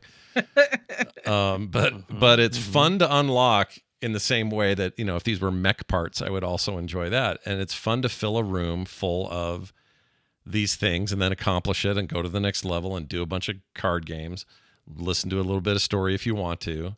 There's a normal and hard mode, and they're both, hard's obviously more challenging, and there's a little bit more at stake. But it's just a fun little game, and I really highly recommend it if you'd like a casual card game where you're just sort of chilling. Apparently, these guys also made a game called I Was a Teenage Exocolonist. Oh, really? Which is also a solitaire game, but sci-fi. Yeah, they also did a fantasy one. Sorry, my wife brought by and she's very nice. She did something really nice for me. The other one they did was like a kind of a fantasy one. It's very similar, except it didn't use playing cards. It used his own symbols and numbers and stuff. And I cannot remember the name of that game. Shoot. Anyway, and this is like a very small team. Super accessible on social media and stuff. I talked to them on Twitter here and there. Really nice guys, and they're making something they're passionate about, and I just really like it and respect it. And I think the price is right, and The content's good. It's clearly a labor of love. And the only real requirement is you like a little solitaire with some unlockables. If you have that, you're in Fat City. So check it out. Good. And I'm going to say, Chad's giving you a little hard time about this game, and it should be in good fun because that's why I'm laughing. It's in good fun. Yeah. These games are cool. But it is the funniest thing to try and pitch people. It really is. You go from Helldivers to this. It's just not an easy task. Okay. But it's very good. Yeah, it is very good. I highly recommend it. I also played a Game Pass game. May as well. I pay for the damn thing, right? So I fired up. All right. So days ago, I said to our Discord, I said, someone talk me out of trying Tales of Arise. Because it's this. Nope, nobody did. It's this anime ass looking RPG, JRPG that everybody said was good, but it just looked like it was not going to be great for some of the aesthetics I'm not into. And I just wasn't sure about it, but I kept getting more curious, and I decided, well, it's on Game Pass. I just play it. It's no big deal. I don't have to spend the $40. I can just play it. So I did. I downloaded it, played it on my PC, and I really like Tales of Arise, despite how effing cheesy it is. I'm just going to play you a little bit of cheesy from it. Here's some lines that I captured from it here recently. So here's one. How's this for an answer? Go to hell! Just very, freaking out. That seems fine. How's this for an answer? Go to hell. That's all right. All right, how about this one? Give me another one. Here's another one. Anime grunt off. You're right. I don't get you. So there's a lot of that. Here's a real rude one. Big talk for someone who can't even use astral arts. Yeah, so it's that kind of stuff. Burn. Got him. But it is a really good one of those. And it reminds me a little bit of Dragon Quest XI, the more recent one, in the way it plays. Now, it's real-time combat, so it's not turn-based like that. But the overworld stuff and just sort of getting around and navigating in that, it reminds me a whole lot of that game. It's a little more self-serious, though, than that. And to its credit, that's actually why I think it's working for me thematically and story-wise, is because they are really taking themselves seriously, and it's ridiculous. It's over the top and just ridiculous. And I like that. I like when they take themselves seriously, and then it comes off as silly. This guy here, you hear him in all sorts of anime things. See if I can play his voice. Hold on. Here we go. All I know is Balsef must have his eye on you for a damn good reason. And this bad guy's name is Balsef, like Joseph, but with ball. Just a lot of dumb shit like that. And I'm really, really enjoying it. And the other thing I like about it is it uses a real-time combat system for the team combat, but it plays like the Secret of Mana games and Final Fantasy 16 kind of, though it's that kind of combat. So it's a lot of combos and high flying craziness and refilling bars and then ultimates that you can combo with each other, and I can take control of this girl I'm playing with, or I can be the character I am if I want, or I can let the computer just kind of do it all if I want, if I'm just there for the story. Like, they have all those kind of options. Game came out in like 2021, so it's a couple years old now. And Bandai Namco joint. I'm surprised how much I'm enjoying it. But is this a game I'm going to see through to the very end and get all the DLC? I don't know. Probably not if I was to make a wild stab. But it turns out Tale of Arise. I've never played any of the Tale series, so this is like part of a long-running series from, I think, even back in the 90s, or at least like the PlayStation 1 or 2 era or something. Yeah, it's been around for a while, for sure. And I think I played a Tales game on GameCube at one point. Oh my gosh. I think it's even older than that, but I'm pretty sure I did. Yeah, that one. That sounds right to me. I like it though. I think it's really good. Again, for what it is. I don't know what that, when I say it, I don't know why I say it that way. It doesn't need to be anything more than it is, but it's just this fun thing. The combat feels real good. Here's some video finally, chat. It feels like a JRPG, but also modern a bunch of ways. I would like the healing system. The item system's pretty good. Like I said, the real-time combat's actually fun. Yeah, I'm going to keep at it for a while. And there's no random encounters, which I appreciate. I'm not a fan of those. I like the levels linear, or is it fairly open world? So far, I'm 5 hours in or something. I think I'm still at a point where things are a little linear because I'm still sort of escaping this place that I was a slave. Oh, okay. But from what I can tell, the rest of the world looks like things open up quite a bit. So I can't really say because I haven't gotten there yet, but it seems like it. Heavy on story, obviously. Oh, it does this thing that's interesting. Final Fantasy didn't do this with 16, but other games do this, where some of the story is rendered in world. It's Unreal, by the way, so it looks really nice, very pretty. And in world, you're walking around, your characters are talking, interacting, all fully voiced. And then suddenly it will change. Oh, what reminds me? Yakuza does this, where the Yakuza games will have a fully voiced, very dynamic scene that will then just immediately turn into, and then it's just a bunch of words and you got to skip it. Next guy goes, and then it's a bunch of words and then you skip it. And the next guy goes, yeah. Do you know what I'm saying? So there's some of that. Yeah. And then there's also times where it's full-blown anime, like cell animation story. And I can't remember what that reminds me of. But you're showing combat. It reminds me, how is it compared to something like Scarlet Nexus? Is it kind of that? Yeah, kind of that. Yeah. I liked that game too. That was pretty cool. I almost grabbed that actually because it's on sale right now. But anyway, I like the whole when you activate a buddy's ability in that game, they just have like really fast animation of their face looking all cool and shit. Yeah, they had good stuff like that in this too. It's a little less. Well, it's obviously it's a fantasy tale and less sci-fi, but and normally I would lean more sci-fi, but for whatever reason, it just felt right, and I played a lot longer than I thought I would, and it actually tempted me to just buy it on Steam so I could play it on my Steam Deck without having to jump through hoops. And I don't know, when you start doing that, that usually means I like a game. So I don't know. Yeah. It's cool. I like it a lot. And you know what? The cheesier, the better. This is a case where the cheese is working for me. And it's just the right. You got to defeat Ballsworth or else the yeah. Ballsworth. Yeah. And they're all just over the top kind of. I think that's why I like Dragon Quest. They're very ridiculous and serious about being ridiculous, as opposed to, Final Fantasy's got its ridiculousness, but it's also very, I don't know. They aim for a more serious. They aim for some sort of aesthetic. The Tales thing, because I've seen these trailers a lot. It always struck me as just like every color is vibrant. We have all the colors of the rainbow, but they're all going to be vibrant. It doesn't just stick to like browns or greens or like a matted, like a subdued color palette. It's just like everything's bright and candy colored. Yep. And all running at 144 frames a second, looking real nice that way. I don't really have a complaint about it. There's nothing it does that I don't like so far, and some have said that later in the game you'll do a lot of grinding to get to levels and things, but I also know that JRPGs, grinding is a huge part of them. So it's fine with me. Anyway, it's cool. I'm going to keep at it. We'll see how much more I play, but I'm enjoying it so far, and it's on Game Pass. Dragon's Dogma soon. You might be pitching that one in favor of that. Yeah, I forgot about that.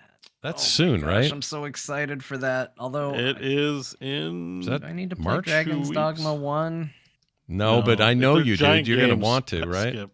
You're going to want to. No, I know I want to, but you should just. I'm not going to beat it in 2 weeks. But maybe you could just experience a taste of it, and that's enough. Because I'm guessing it's been so long since that game came out that this is like a whole new thing. Like, and this might be the game of the year for everybody and their dog, but I don't know how much of one you'll have to play to get a taste for it. Also, just as an FYI, Dragon's Dogma is $6 Canadian, the first one. Oh, I have it. I just haven't played it. Yeah. It's one of those. I bought it because it was on sale and I heard it was good. So March 22nd? Holy shit. I own it too. March 22nd is like 2 weeks from now. Yeah, 3 weeks. But one of the reasons why I skipped was that it's a port, the first one, and the controls on computer might not be as good as playing on the console. So I was like, actually, maybe I just don't. I'm just going to start with 2. Maybe I just start with 2. Maybe I can try that. See how that works out for me. But I am going to wait for some reviews to hit it. I'm not a super fan that I got to buy this on launch. Yeah. Getting a lot of good pre-press. Well, I'm going to be in the middle of moving, so I probably don't need it at launch, but I'm very excited for it, and I kind of know it's going to be in my wheelhouse, so we'll just see what happens. It'd be hilarious if I was the big Dragon's Dogma player during that week because Bo is hesitant and you're moving, and it ends up being a Scott game. It could be. That'd be Could funny. happen. Let's. I mean, reviews might come out before launch day. Yeah, that's right? true. So I might be by that time sold in the marketing. I'm not sure. Yeah, we'll have to see. Yeah, it could just be you. I also played a ton of the thing I played the most of this week was No Man's Sky. I'm just completely just totally. I know. Every time I looked at Steam to see if anybody was playing Helldivers, there was Scott in No Man's Sky. Yeah, I would always go to Helldivers and check and see who was in, and if I didn't see you guys, I'd go, well, there's things I need to be getting done in No Man's Ski, so I'd get into No Man's Ski and do it. I love that game. That game is great. I feel like I'll return to it forever, at least until Set No Fire or whatever the hell it's called. I played a little bit of it too. I didn't play enough to where I felt like, yeah, let's put it in shared play this week. But I got in, and it was just such a reminder that, like, even though that reuses a lot of assets across planets and stuff, that game is just beautiful, and there's just something exciting about going to new planets in that game. Like, it's just such a good, satisfying loop. Especially when you find out you're the first person that's ever been there. Yeah. And you think this game has been out for this long with this many players, and I'm the only person who has ever seen this planet. Yeah. It still feels great to do that. And it's still crazy to find one where you're like, what am I looking at here? Like, this is insane. Sure, you saw, 14 scorched planets that kind of look the same for a while you were running around doing a quest or trying to further the story or do whatever it is you're doing. But then you'll hit one and go, what is that? What is that poking up out? That's alive? Hold on, scan it. 250 grand. Okay, let me more of that. Like you just get excited on those planets. The game rocks, man. It's so good. Anyway, I'm playing a ton of that. And I also cracked open Black Flag for some reason. I've barely started it. But I got in a pirate mood because Skull and Bones didn't do it for anyone, so I didn't buy it. I know some people are enjoying it. I'm not poo-pooing on your parade, but, it seems like hardly anyone's playing it, and it just bums me out. And I thought, well, what's going on with that world? And I start reading these articles saying Skull and Bones may not be tearing it up, but it has inspired everybody to go back and play or buy Black Flag because they just are like, well, let's go back to when they made a really good pirate game. Let's go back to the game that inspired it. Exactly. So take no lessons from. It was supposed to be like a straight up expansion to it or something, right? Yeah. And then 10 years of development later. But anyway, I got back in there, and it definitely looks like, tail end of the 360 era, moving into the PS4 era kind of looking game. It's not their latest engine. It doesn't look as good as, Cassandra's game or any of those. But man, the pirate vibe is thick and fast in that game. It's real good. I'm not that far. Who knows what I'll do? I just kind of got a hair up my butt to reinstall it and play it, so I did a little bit. That's it for me. That's what I played for the most part. John, let's go over. Oh, I'm very excited about this one. So tell us about Dark Forces Remastered. Ooh. Yeah, so I was caught off guard a little bit by this, coming from the same company that's been remastering a lot of these old boomer shooters, to use the term Scott is so fond of. Oh, I love it. Huge fan. They have remastered Dark Forces and reawakened some apparent, latent psychological trauma that apparently exists within me that I have not dealt with.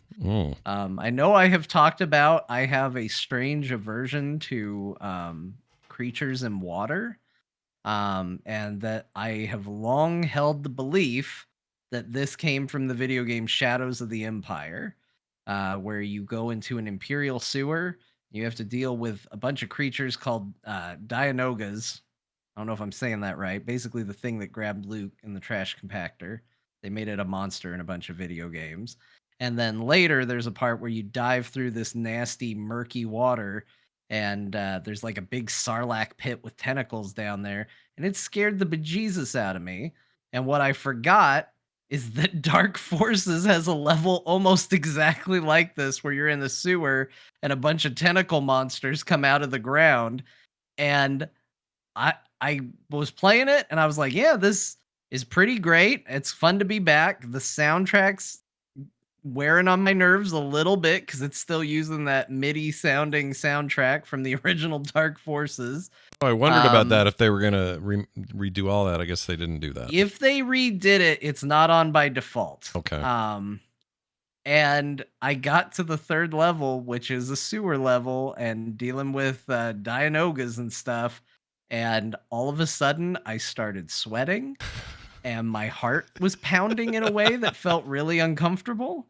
And I was like, what is going on with me? Am I broken? Am I having a panic attack? What is this? And I think there is still some weird psychological hang up built into me about this sort of creature that's in floating around in poop that's getting to me. I turned the game off. I got to the 3rd level. I killed a bunch of them. I got stuck in the sewers. I got real anxious, and I was like, I'm going to take a break. I'm going to play something else. Wow. I'm going to go play Balatro for a while. That's but it's crazy. really good, guys. Yeah. Don't let the fact that it gave me a panic attack or something fool you. It's really good. Yeah, I mean, it looks like they've been really true to the original. They haven't really changed a ton. It's still very pixelated, but it's widescreen, and you can play it 4K and you can aim up and down. That's a change. Oh, I yeah, that's believe true. The original Dark Forces, it was kind of like Wolfenstein. I think it was only a vertical look space. Yeah, I think it was done in the. I almost said Jim Gordon Forever. What's wrong with me? Duke Nukem Forever. Jim Gordon Forever era. Jim Gordon. I don't know why I said Jim Gordon. Anyway, I forgot his name again. What did I just say it was? Duke Nukem. Duke Nukem. Shit. Duke Nukem.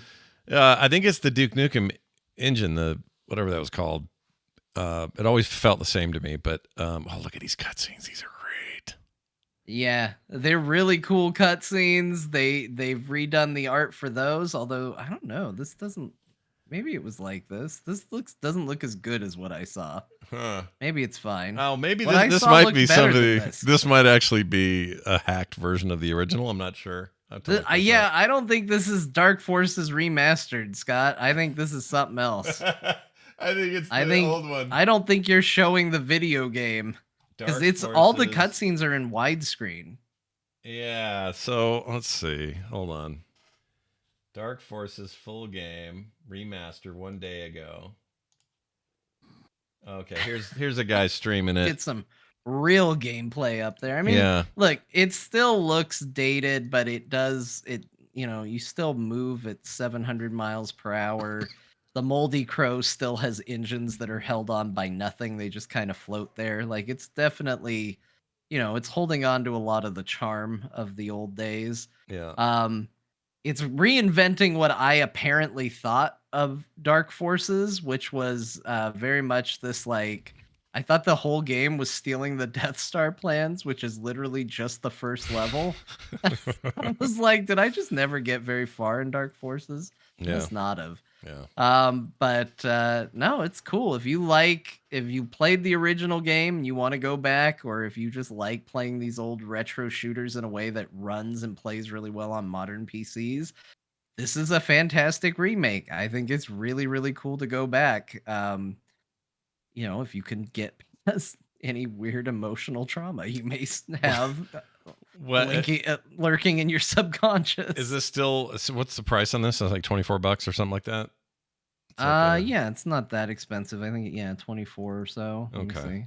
Let me pull it up. Since we're not going to get that respawn thing, maybe this will scratch the itch, and I don't think that's true, but if it makes you feel better, go ahead and tell yourself that. I guess it's $29.99 currently. Oh, okay, that's not bad. Seems a little high. I think this could have been 19 or something.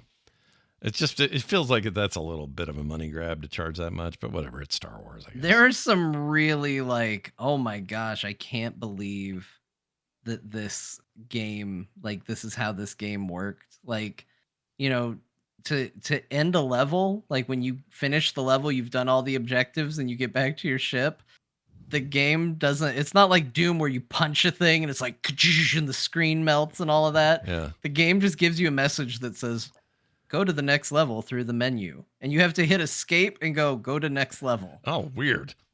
I It's don't remember that. That It's is weird, so odd. It's so bizarre. And it's just like, oh, wow, things really, really have evolved over time. I do not remember that at all. All right. Well, I'm kind of interested. Maybe I'll wait for a sale because I like these shooters a lot. This old stuff's cool. All right, you played a little Pacific Drive. Sounds like not a ton yet, but I am like kind of pins and needles on that. I kind of need to know what the hell that is so I can make a decision. For a long time, I just Pacific Drive seems really cool. Yeah. But Pacific Drive is going to take more time than I was ready to give it. Like, this happens a lot with me in video games, and I've had a couple people actually recommend it, saying, John, I think you really like it. I think they're right. So the idea behind Pacific Drive is you are in the Pacific Northwest, you're in a car, you get pulled into this weird quarantine zone where things are happening, things are falling apart, and all you really have is a broke down, beat up car that you're trying to keep alive to help get you through this area that's being torn apart by some weird outside force. And it is kind of a survival game, um, mixed with a driving game, mixed with a narrative game. And you're driving, trying to keep your car alive. It needs gas, it needs repairs. You're collecting materials to do that while you're unlocking the story. And I haven't put a ton of time into it. I kind of got enough to get to where the game kind of opens up and gives you free reign to kind of go and start exploring on your own and figuring it out. And it throws a lot at you to where I was like, "Ooh, I don't know if I'm going to be able to figure this out. This might be too much for what I'm paying attention to right now." Yeah. Because it does, like, it throws out like, "Oh, you're going to want to collect these and you're going to collect this. Here's a tool to use this. Here's a tool to use this. Here's how you keep your tires taken care of. Here's how you keep your paneling taken care of." And it just felt like a lot, but everything about it seemed good. So that's why I think this game might be really solid. Is it's a lot to learn, to take in, because it's all kind of new. Mm-hmm. But at the same time, like, the game looks really good, and it plays well. It's very atmospheric, very interesting, and I think the mechanics work really well.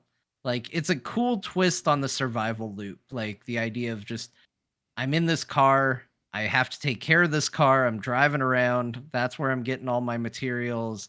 There's weird anomalies that I have to avoid to keep from, being damaged or hurt or having my car damaged and broken. And I just have to kind of keep track and think of all these things. And it's a setting I really love. So Yeah. there's a lot there to like. I just haven't spent enough time with it to kind of talk in depth about it. I just wanted to mention, because, like I said, a lot of people were recommending this one to me, that I did play a little bit of it. And what I've played so far is very good. All right. It does look cool. Looks like it would be good for VR. Yeah, doesn't it? Mm-hmm. Yeah, I get a total VR vibe out of it. I don't know if that means I don't know if they're working on a mod That or. it's atmospheric and not necessarily like a Twitch shoot or anything like that. Right, right. Yeah. And it looks like just the way the interface, the UI works, it looks like you could reach out and grab shit. A lot of detail in the car. Like, one of the funnest things about the Cyberpunk mod is driving. Yeah. Like, it feels cool to be in the vehicles in that game. Sure. Yeah, this looked neat. When they first showed it off, I think it's a PlayStation, what do they call theirs? Not Direct, whatever it is. Whatever they call them. That's the first time I'd seen it. And then when I heard it was coming to PC, I said, "Oh, this looks like a no-brainer." And now So that it's it's just here, released, I feel like right? I'm just Oh, shit. I feel like I'm just waiting for Yeah. a good review, and I don't know. I'm very curious about it. So You should check it out, Scott. That's my recommendation. There's enough here to where I say you should check it out. all right, I like it. Looks like their inventory game is interesting. Because I'm going to tell you, it might be a while before I come back to it. I don't know if you heard, but Final Fantasy Rebirth came out. Yeah, it did. Is that today or no? Wednesday? Whatever it was. Yeah, I think yesterday at like late it came out. Well, it did prompt me to re-download the first one so I can finish it first, because I don't want to get the new one until I beat it. So Hurry up and put it on PC, please. Thank you. yep. Some people look. We don't all have PlayStations. Helldivers, right? Imagine Held. Oh, did you see that link I sent you where the guy was directly comparing movement and like shooting stuff from Metal Gear 5 to Helldivers and how like dead on some of that stuff was? I kind of love that, because that's one of my favorite things about that game. It was in what you pasted. Maybe that's why I like it, because good God, do I love Metal Gear Solid 5. Same. It is like, I wish Kojima had the chance to finish that game, because man, do I love, from a gameplay perspective, the story in 5 is lacking compared to other Metal Gear Solid games, but the gameplay in 5 is so freaking good. Yeah, it's really good. Oh, I love it. And then on the PC, where you can just give your helicopter whatever song you want when it comes in, Yeah. is brilliant. And like, here's the thing: we have certainly had our fair share of giving Kojima some shit for Yeah. not being quite the visionary that he gets made out to be. But I'll tell you, the man who sold the world came on the radio the other day. Yeah. Immediately flashes of that game in my head just from hearing the song, and I thought, you know what, it's not nothing, guys. It's kind of Like, brilliant. the fact that a musical cue hits and I'm immediately spending the next 20 minutes thinking about a video game maybe adds a little credence to the myth and legend of the man. So Yep. And on the PC version, it's so good. On the PC version, you can load up this. You could. That's it right. would be a really good helicopter song. That's right. I think I just used John Cena's music for a long time whenever it came in. That's perfect. that fits really well. You also played some more Deep Rock Galactic Survivor, and I assume that game is still great. Probably. Yeah, they buffed. I was complaining about the driller, my guy, and they buffed all the elemental things. Like, I just saw I downloaded a patch for it, and I was like, what's this patch? I clicked it, and it's like, yeah, fire is going to do more damage. Acid is going to do more damage. I was like, that's my build on the driller. Let me go in and try. And I immediately beat the stage I was stuck on. So I was like, well, that's it. This game's great now. It's perfect. It's even better. Yeah, I don't have a lot to say about Deep Rock Galactic Survivor. I continue to think it is a very good one of those games, and one of the more passive ones. So if that's what you're looking for, it's very good. I read a good review today that said that what they liked about it is they give you more to do. Like, the mining doesn't add that much to it, but it adds enough to feel like you're doing some shit that you wouldn't normally do, right? Yeah. So it's a little bit more active in that way, and I like that about it too. And a lot of people on my on my friends list on Steam are in that game all the time. Like, that and Helldivers II are like the two big ones I see right now.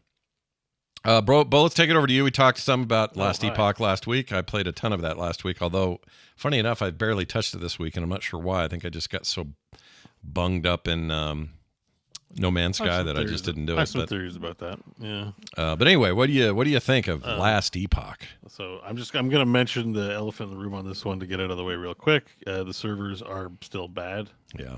Like, you click on a transition to go to a new screen, and it takes like a whole 10 minutes. Or I town portaled, and my skeletons went in, and not me, and the town portal went away.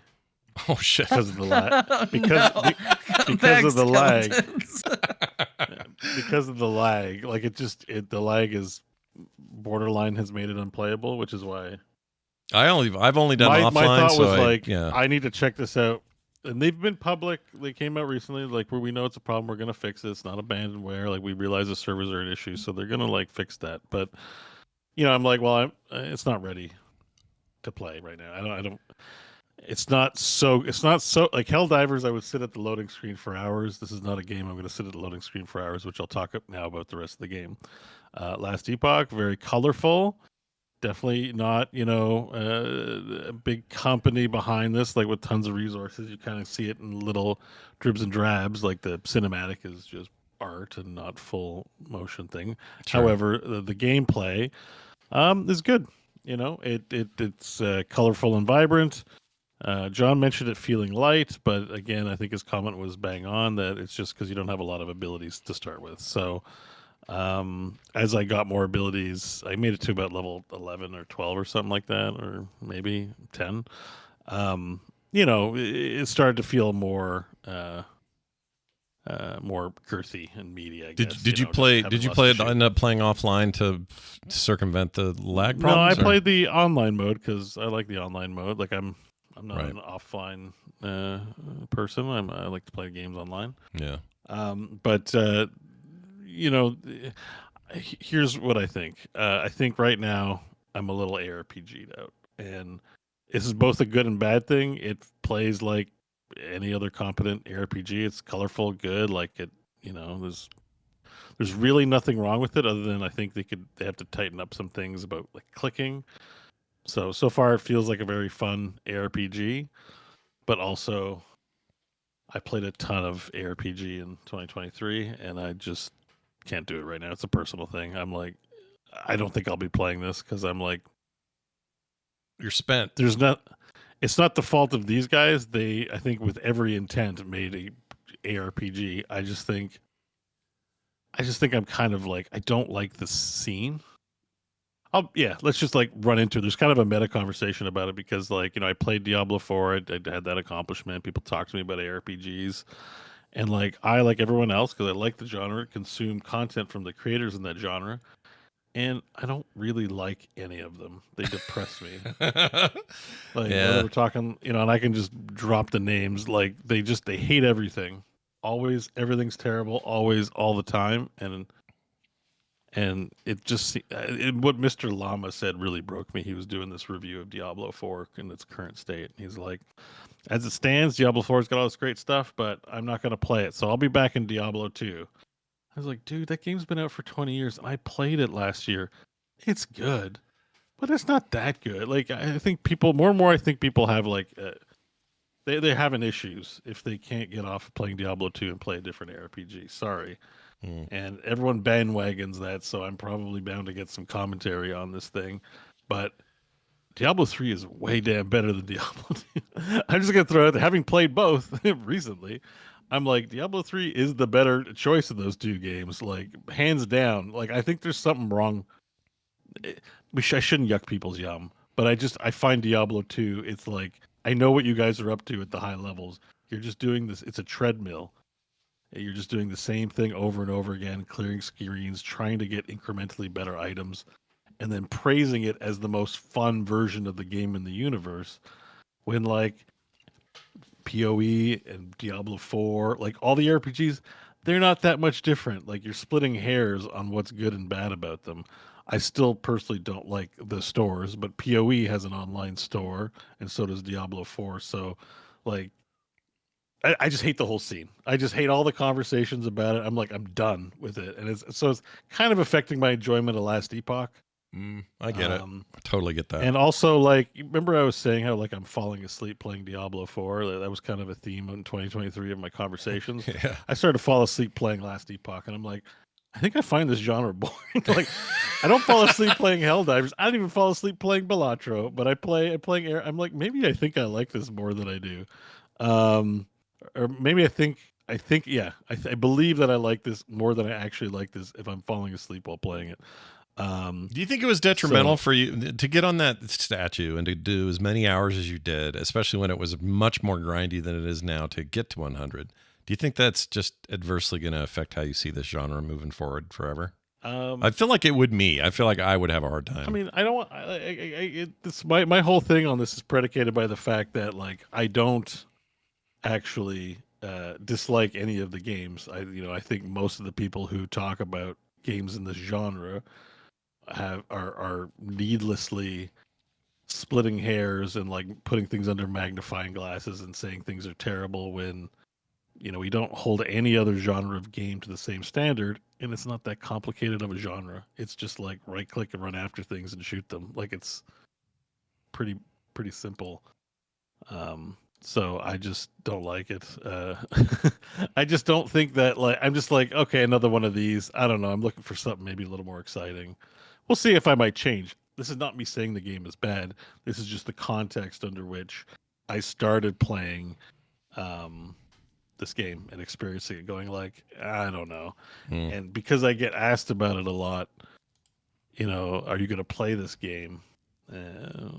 Just feel it's important to qualify my answer with, Yeah, I get it. I totally in a get it. weird sort of way, that's sort of why I don't have any more Last Epoch gameplay this week, is because, even though I feel like I'm still hungry for a good ARPG, because I feel like for me at least that itch was not scratched by Diablo 4.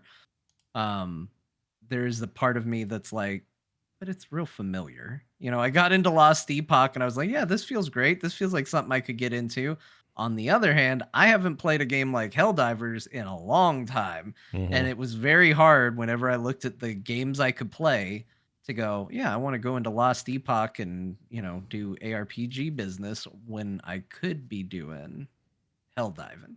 Yeah. So I think I will get back to it as well, but I don't know when that's going to be. It's hard to feel a lot of luster for it at the moment. It just feels like there's a lot of new stuff that's very exciting. And while my time in Lost Epoch, it felt good, it was very familiar, and there's a lot of brand new shiny that's distracting me. Yeah. Yeah, no, I totally get it. I mean, I think it's why I didn't play it either. It's funny. I think we're all in the same boat. There's nothing wrong with Lost Epoch. It's good. I like its small team. I like that they have an offline mode. I actually really appreciate that. It's a bummer that they're having online issues. It plays really well. It's a really good one of these, and by all accounts, there's a real depth to it. But I've been playing these for a long time, and if I was like Bo and like did what he did with 4 to get on the statue, I think I may never want to play one of these again. Like it would be just I'd be so spent.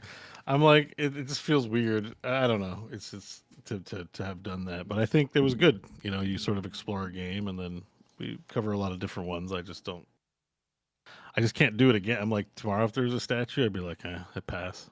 It was fun. So Yeah. I don't know. I think, but it's good if you're looking. I recommend it if you are looking for an ARPG to sink time into. A lot of people are playing it. They mentioned, especially when they're watching my streams, they're like, I'm playing Last Epoch, and when I played it, everything about it felt good. So don't really have an issue. Yeah. With the game itself. So I feel like it's a little unfair to bring that up during some commentary on the game, because so far what I played felt very good. So, but I don't know that I'll be sinking my teeth into it. Yeah, So I totally get it. Yeah. Awesome. Anything else? What else you got up there? Also, yeah, we can talk about WoW. So this is just some updates. Not so much my time playing in it, but I am actively recruiting. He's the guy that's going to go up. Yes, I have a question for Ian Hazakostas, but first, Season of Discovery Guild is recruiting. We need these roles on these days. Yeah. So there some adjustments to Season of Discovery. They're sort of fast forwarding a little bit. The devs were out talking about it. Updates will be in this week. There's going to be a permanent in-game XP boost of 100% for all characters flat. Wow. Which I'm like, yes. So one of my big things is like, yes, it's fun to have the classic WoW experience and it's fun to have that vibe, but there's some things, and this is different for everyone, so it's gonna make some nerds mad, obviously, because it affects the economy or whatever. But it's like a nostalgia run. Like I'm in there to have some fun playing classic. I don't need the classic experience of it taking a billion years to gain a level grinding mobs. So the fact that they're making it easy to bring people in, because that's 100% XP boost with rested XP that like quadruples it, right? And post level 25, there's something called student seeds that you can find as part of a new quest line in the game to get a sleeping bag. Those student seeds instantly give you rested XP on your XP bar. So it's not even like you have to log out to get rested XP. You have 8 seeds that just like boom, like just give you a jolt in the butt of rested XP. So that's also just a nice touch. Like you can level. I was like going into phase 2, like, guys, I think I'm just playing my warrior because I have a few alts for raids so that we can bring community members into raids. So everyone who wants to participate gets a chance. Part of core, community building. MMOs are an easy way to play with the listenership. Now I'm like, well, if it's 400% speed to level up my priest, then I'll go and heal a run too once we get Nomergon down. Nomeregan. I like that. Nomeregan. So I have the AI voiceover for the text, and it mispronounces things constantly, and it started to work its way into my brain as the normal way to say it. And they constantly call it Nomeregan. That's great. Nomergon. I love The other one they mispronounced too is Stone Talon. It's like Stone Talon, but it's like, oh, we must go to Stone Talon. That's great, dude. Yeah. Season of discovery of new words is what this should be called. That's great. Well, yeah, that too. A few other things to mention. Mounts are discounted by 50%, even though I paid the full 90. I played 90 gold, although 40 gold was donated to me. But now it costs half, which is great. And they're going to boost gold rewards from quests. So pretty much they're making it easy town to get in, enjoy some WoW, not have it take up more time for Helldivers. That's what I say. So that's great. And in the future, raid sizes for level 50, 60 content in future phases, they're aiming at 20-man, no 40-man stuff, which is good because fielding 40 is hard. Yeah. But we are used to running 10-man, so that's why I'm trying to recruit a little bit to make sure we got what we need for to at least run a 20-man raid in phase 3 and 4. And of course, I'm tanking, so at least that's one less tank we'll have to recruit for.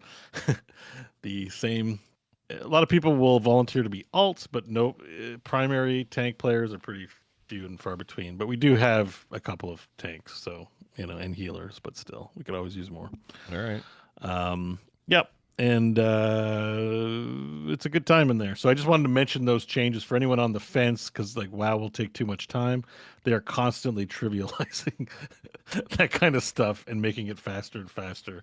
I'm pretty sure there'll be even more in the future, just so you can get in and just play quickly. So I like it. Right. Well, that's cool. Season of discovery. Let your sod hang out. Or something. Yep. And lastly, I wanted to give a shout out. I meant to do this for a couple of weeks and I forgot. In the indie development chat in our Frog Pants Discord, people have made a game. It was called Core Survivors. I don't know if we actually featured the final product, but the final product is now out. Yeah. Core Survivors playable on itch.io. Mm-hmm. And I wanted to give them a shout out because a number of people contributed to the project, and it's a game that it runs in your browser and it features us, your favorite podcast hosts. Yep. On there. So the link is kind of hard to say. It's spaghettisyntax.itch.io. Yep. Spaghetti Syntax is our main coder. Core-survivors-web. Yep. But are you playing it now for the VOD? We need to get a 10 hams redirect for that. Yeah, I'm trying to. It's taking forever to load. But Spaghetti Syntax in our community is like a coding whiz, and did most of the heavy lifting there, and then others contributed in other ways. He's awesome. I can't get it to run, though. I don't know why it won't run here for me. Oh, this page is slowing down Firefox. Firefox did it. I don't know why. It might be a runs better in Chrome kind of thing. Might be that. Yeah, I don't know what's going on. But anyway, go check it out. That's cool. SpaghettiSyntax.itch.io /Godot /core-survivors /web. The faster way might be to go to our Frog Pants Discord. There you go. Go to the forums and look up the indie development tab, and it's in there. I think I pinned it. Yeah, but I do recommend it. It's a fun time if you like Survivor games. It's looks like it was made in more than a weekend. A labor of love. Definitely more than a weekend. I can guarantee you that. It was definitely more than a weekend for sure. All right, we're going to take a break. When we come back from this break, we're going to do a little more Core Crush. It's the Japanese RPG edition, JRPG edition of Core Crush that John has prepared. I'm very excited about this and feel good about my chances. That'll be after this break. Although I think Bo hasn't won yet, so we need, root for Bo. I'm not too good at this kind of stuff. He hasn't won yet, but I still think you have it easier. I think the problem is Bo talks about all the games he likes. Yeah. Because he likes a curated list. You like everything. Yeah. So kinda. when I'm putting stuff together for you, Scott, I feel like I have a ton to pick from. And when I'm putting stuff together for Bo, it's like, well, yeah, but Scott knows he likes that. It's one of 4 games he mentioned. Yeah. Whereas it's one of 752 that you've talked about. Yeah, so that's true. I feel like Bo's always at a natural disadvantage on this, but we'll see how he does regardless. Yeah, and for those that wrote in and said, I really like this thing, what happened to Martha, though? Martha's not gone. This is just a little reprieve, okay? Okay, just a little break Yeah. from that. I'll still do a Something Dear new. Martha if anybody ever has something you want to hear in a letter form. I'll do it. Yeah, we'll do it. Write your emails in. Send an email request for Dear Martha. I'll do it. Yeah, he'll do it. He'll do it for you right now. Personally, Yeah. it'll be on your own cell My phone. dearest Martha, I'm about to go pee. I'm about to go take a pee.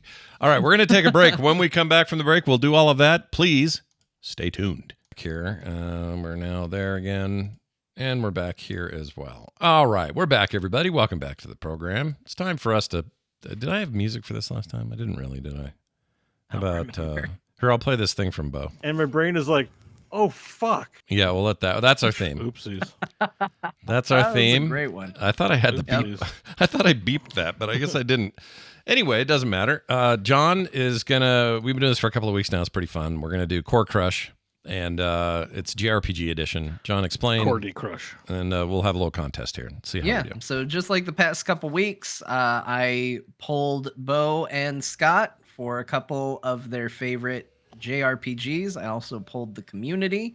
And now I'm going to show each of them 3 images, which are comprised of 3 different games, and they have to tell me who they think submitted that as their favorite game. Now, there was a lot of overlap again with this one, Sure. So it's going to be who I believe, who I pulled it from, because once again, we got a little overlap. But we'll go ahead and start with Scott. Okay. Or I'm sorry, yeah. Let's. I have them in reverse order. My this picks time. or his picks.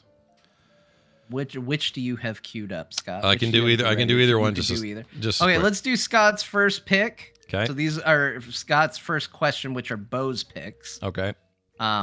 So that the 3 games you should have is Final Fantasy VI. Yeah. Also known as Final Fantasy III here in the United States if you play it on the Super Nintendo. Yeah. Honkai Star Rail. Yeah. And Chrono Trigger. Excellent. So Scott, you have to say which one of those is a Bo game, which one of those is a core listener game, and which one of those is a John game. Now, not to try to give away anything or throw you off track. I'm just giving this as general advice. Keep in mind there is a goal to trick you. And that might mean that I went obvious. That might mean I went tricky. I'm just letting you know. Yeah. You're not supposed to look at it necessarily and go, "Oh, I 100% know this." Sure. Yeah, and I Unless definitely that's don't. what I want you to think. Because I know for a fact that both you and Bo would say that you like Final Fantasy VI and that you like Chrono Trigger. Star Rail feels like Community, though, so I'm going to lock that one in there and say that you are Chrono Trigger, Bo is Final Fantasy VI. Scott, that is correct. That is Sweet. 3 points for you. Look at the reasoning brain on Brad here, you know? You did good. You did good. Where's I my... think that one was It was pretty easy. easy. Yeah. Honkai Star Rail and Chrono Trigger. Yeah. Look, I didn't get a lot of submissions from the community this week, so I didn't have as much to work with, and a lot of them turned out real even. So get in Discord and look for DMs, Yeah. usually the day we record, and let me know whatever the topic may be that we're doing. I do want to try Star Rail, if I can just throw that out there. It seems like it's being well received. People like it. It's a gotcha game, but, you know, isn't it that's the Genshin people, right? Yeah, it's Genshin Impact? verse, I think. Yeah, I kind of want to try it. Anyway. All right, up number Oh, your first one, Yeah. a much harder one. 2. Uh-oh. Phantasy Star 4, Okay. Persona 5 Royale, and Illusion of Gaia. All right, Bo. This is on yours. For you. I'm going to go Scott, Fantasy Star, Illusions of Gaia, John, PSR, P5R for the community. That is 100% correct. Nicely 3 done. points for Bo. Well done, dude. Hey. Look at that. And I thought that one was hard. I feel like Bo has achieved something with that it one. was a shot in the dark, honestly. It was not. I loved Phantasy Star 4 for the Genesis. So, That's happily. some real art for that game, by the way. It's good to see what Brienne of Tarth was doing before she was on Game of Thrones. Yeah, there's a real vibe to that game that's, I don't know how well it holds up, but I used to think that was so good. Love that game. All right. All right. Tied up. Next one for Scott. The Legend of Dragoon, Breath of Fire 2, and Yakuza Like a Dragon. Okay. Boy, another hard one here. Are you being sarcastic? You didn't have a hard one last time. Well, this seems a little harder because I've never heard either of you talk about Legend of Dragoon or Breath of Fire 2. But you both talk all the time about Like a Dragon. So I'm going to say this is a bit of a trick. And that it's the community who likes Like a Dragon. John with Breath of Fire 2 and Bo with Legend of the Dragoon. Scott, that is 100% incorrect. Damn it. Also, just to clarify, no, I'm not going to clarify. It was 100% correct. All right. Should I what do we do? I re-guess? I can't remember how I do you re-guess. You've lost a point. You can lose up to 3 points you- before I just tell you what the order is. Okay. You got all the guesses wrong is what you meant by 100% incorrect. Oh, No, don't look into it that way. I'm just saying 100% incorrect to be funny. This isn't Wordle. I'm not giving you hints with my percentage. I'm glad this isn't Wordle. I'm tired of Wordle. Okay. I'm going to say screw Wordle. Like a Dragon, John, Breath of Fire 2, Bo, Legend of the Dragoon audience. Incorrect. Damn it. What am I down to? 1 point? I know it's the worst fart ever. The reverb on it. Let's swap Breath of Fire 2 and the Dragoon. We'll keep Like a Dragon with Bo.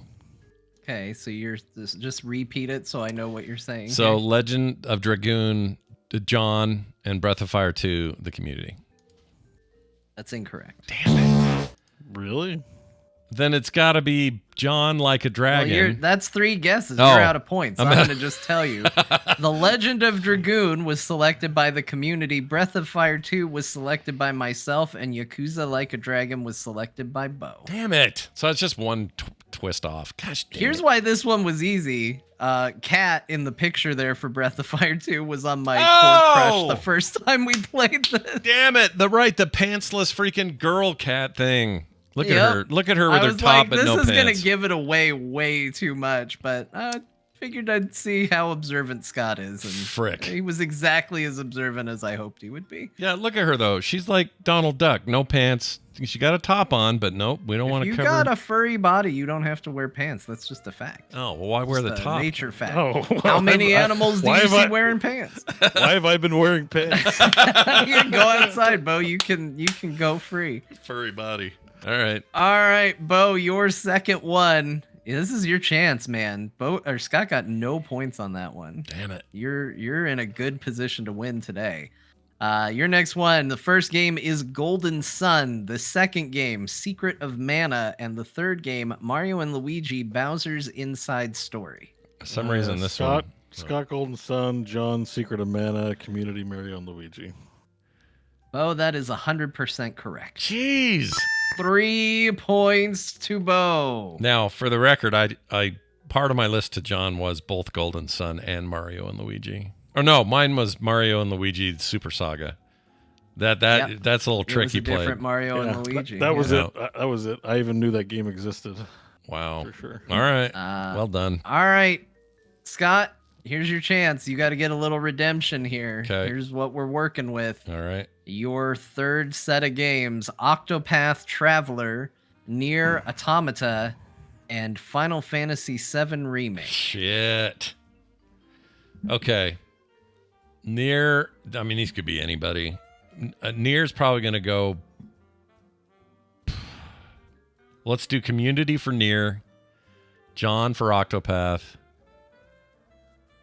and Remake for Bo. Final Fantasy Remake for Bo. That is correct. Ooh. 3 points to Scott. Good. We are tied up. Bo, you just Although- need to get this right in. For the listener, for the record, I want to clarify that it's Final Fantasy VII Original and not remake. But I will say was this. close So, enough. okay, so here's Oh. a fun behind the scenes. Bo was busy today. no, you can tell him. I slept till 5 p.m. Bo slept till almost showtime, and it takes me, a little bit to put these pictures together, and I was worried he wasn't going to make it in time. So I went ahead and did my best guess for Bo, and I picked 3 games for him based on things I knew he liked. Yeah. And then when Bo did tell me his answer, I almost guessed perfectly. The only difference is instead of Final Fantasy VII Remake, he gave classic Final Fantasy VII. Yeah. And rather than redo one of them, I just went, can I just leave Remake up there, please? So I don't have to redo it. Yeah. It's a pain in the butt. You don't want to go redo it. So that worked out. Okay. But well, it fair. is funny that I got all three. He only sent me 3 too, so it wasn't even a case of selective. He sent me 3, and I guessed 3 for 3 for the most part. Yeah. Little caveat. You're the real winner this week. You really are. All right, Bo. Last one for you. You just have to get this, or I'm gonna have to figure out what we do on a tiebreaker. Okay. Pokemon Soul Silver, Fire Emblem, the original, and Dragon Quest VIII. So all 3 long-running RPG games, lots of entries, but very specific selections here. So Pokemon Soul Silver, I'm going to go with Community. I'm going to go with Fire Emblem to John. Dragon Quest VIII to Scott. Incorrect. No. Oh, I hate that part, man. Really? Okay. Fire Emblem to Scott. Dragon Quest VIII to John. Pokemon to Community. That is correct. Our winner this week in the JRPG Showdown is Bo. Yay! Look at you. Look at it. He did it. Nicely done. What do I win? I've joined the party. Yeah. Yeah, You joined yeah. the party. I got this. You get to join the party. Yeah, I mean, you did a good job on that, but I would like to just say how much I like Fire Emblem and Golden Sun. Those are amazing games. I was also very GBA heavy this week, as you may have noticed. Yeah. I just think that's the best. Those are some of the best games ever made. I love all that shit. So Dragon Quest VIII's a good one, eh, John? I really like Dragon Quest VIII. It was my first Dragon Quest, though. It was also, it was at the height of me liking Dragon Ball Z, and the main character kind of went Super Saiyan in that game. Got the spiky hair. Yeah. He glowed a little bit. And also, there's a girl to the right of him. I believe her name is Jessica. yeah, She was okay, too. yeah, she's got the It boobies. was a formative years game, and it was pretty good. Lots of boobs happening in that girl's dress. So well done. At least 2. She has at least 2 boobs. Nicely done, everybody. And Bo, congratulations, Bo. I feel good that you pulled that one out. Very impressive. Let's move on then, everybody, to what? Oh, some news we didn't cover yet. Some quick stuff. I'm just excited about this. Inkbound is leaving early access very soon. Very much looking forward to more Inkbound. It's kind of, whose fault was it that I got Inkbound? Was it John? It was mine. I tried it during Next Fest. Yeah, that's Told what you it about was. it. You got it, got way into it, and I haven't played it since. I played it a ton and then went, you know what? I have had my beta fill. I'm going to wait for final, and now we're almost there. So I'm stoked to pick that up again. And I want to do that one for one of our Tuesday plays because it does do co-op. Anyway, also there's a story about hackers stole 189 gigabytes of Epic Games data. Don't know what that data is, but they got it. Probably John's Fortnite skin purchases. I have no idea what they have. Oh man, I'm sorry they have to read through that list, especially because basically I got Megatron. I haven't not been Megatron Yeah. ever since I got him. It's that, or they got data about why they canceled that Unreal project and how pissed everyone is about it. I don't know. Whatever they did, they got it. Also, Game Scent, excuse me, scent like as in smell, is a new device to let you smell the games you play. Want to. No. What do you guys want? There's never been a situation in a video game where I went, I wish I could smell that. Maybe Lawn Mowing Simulator, but I didn't play it. So Oh, interesting. See, I was going to ask you guys for examples of games that would be fun for this, and I think that's a good one because you just that smell of fresh cut lawn and maybe a little bit of exhaust from the mower and stuff. That's pretty cool. I wouldn't mind smelling like Shipbreaker, deep hard space Shipbreaker? Because Shipbreaker's gonna smell very different. Yeah, I don't care. Worse I don't when want it breaks too. Yeah. Haven't they determined that space stinks? I thought they just determined that What, that it stinks? I don't know. Did they? What Yeah. is It's space so heard smell cold. like? that- How do you smell it? It's probably Well, freezing. okay, I am not researched in this. This is a paraphrasing of brief internet searches and clickbait. I heard that like they determine the smell of space and that it stinks. That's what I heard. Okay, Like I where, found a on thing. Bombs World. I found one on Lives. I found a reputable source, livescience.com. What does space smell like? Says outer space has a very particular stench, and then they ask, but why? And then they go into a bunch of reasons why. Space is a near perfect vacuum, they say, blah, blah, blah.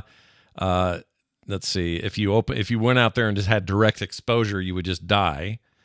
Right? Yeah. You're not going to live because of Well, the that near- would suck. That It would not suck. be a good smell. How do you Review, but- smell? But they say what they do is they get into the space station or other space vehicles, take their helmets off, and their helmets and their suits all have a smell that they didn't have going out that they now have coming back in.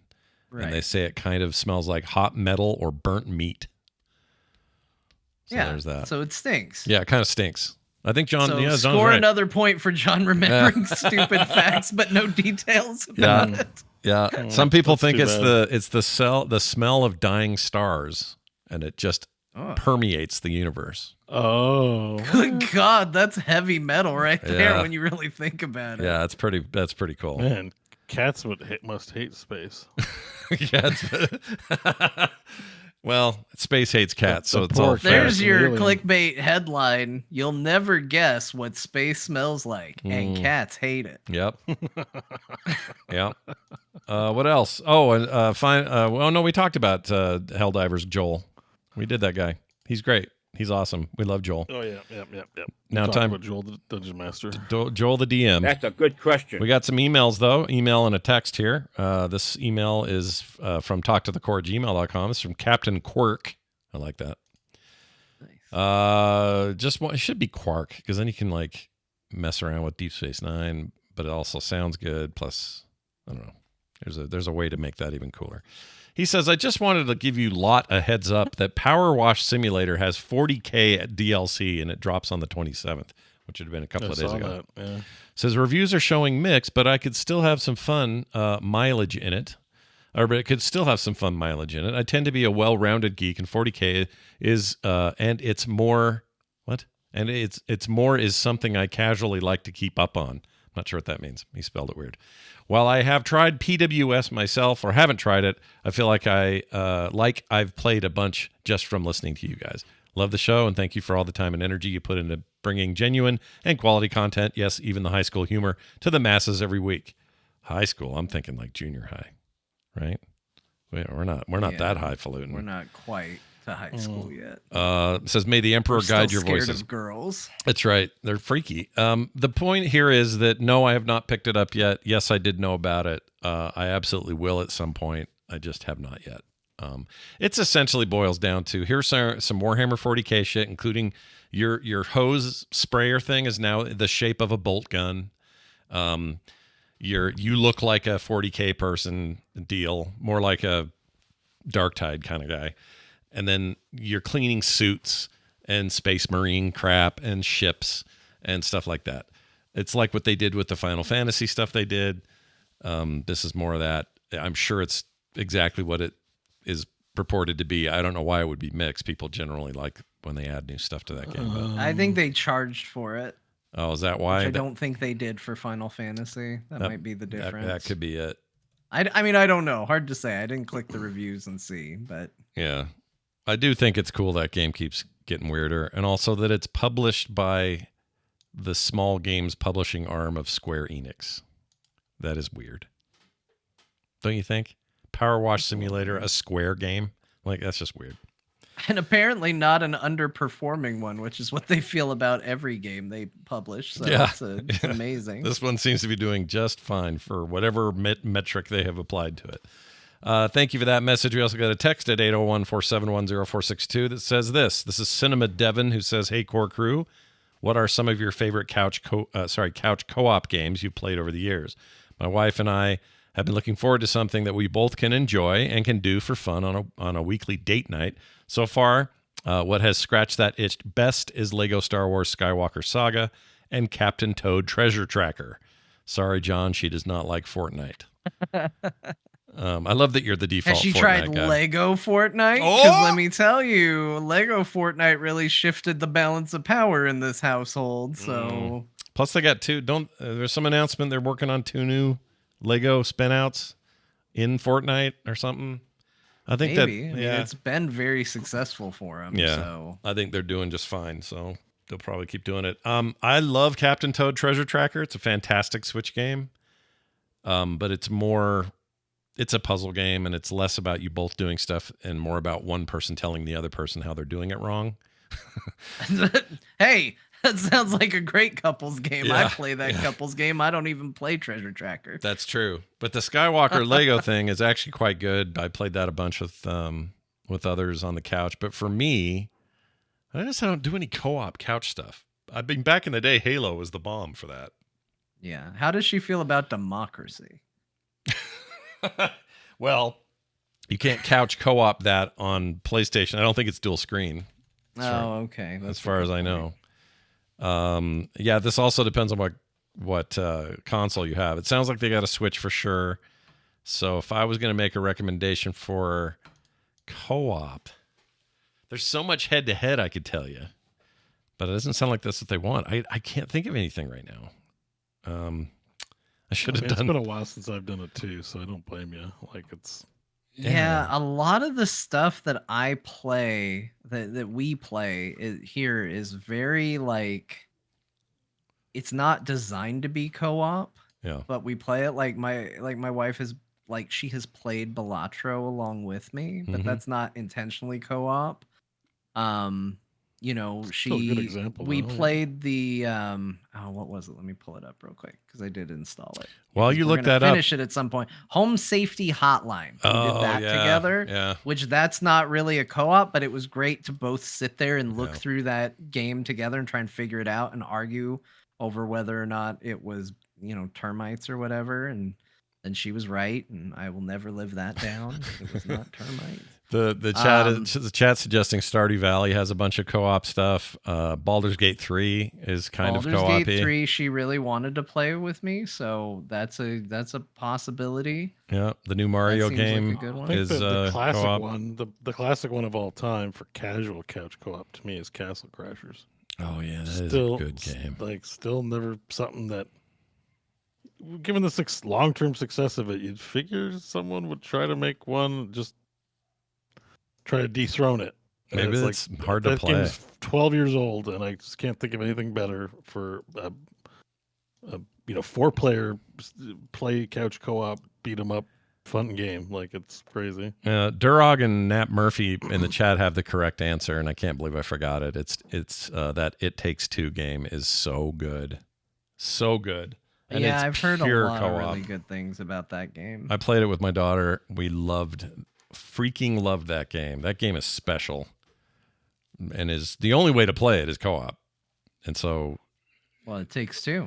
it literally takes two. Yeah, I mean, maybe to have two. There might be a way to play. I don't think there is though. I think you have to have at least two of you, and I think the game lets if you already own it, the other person doesn't have to pay to play if it's online.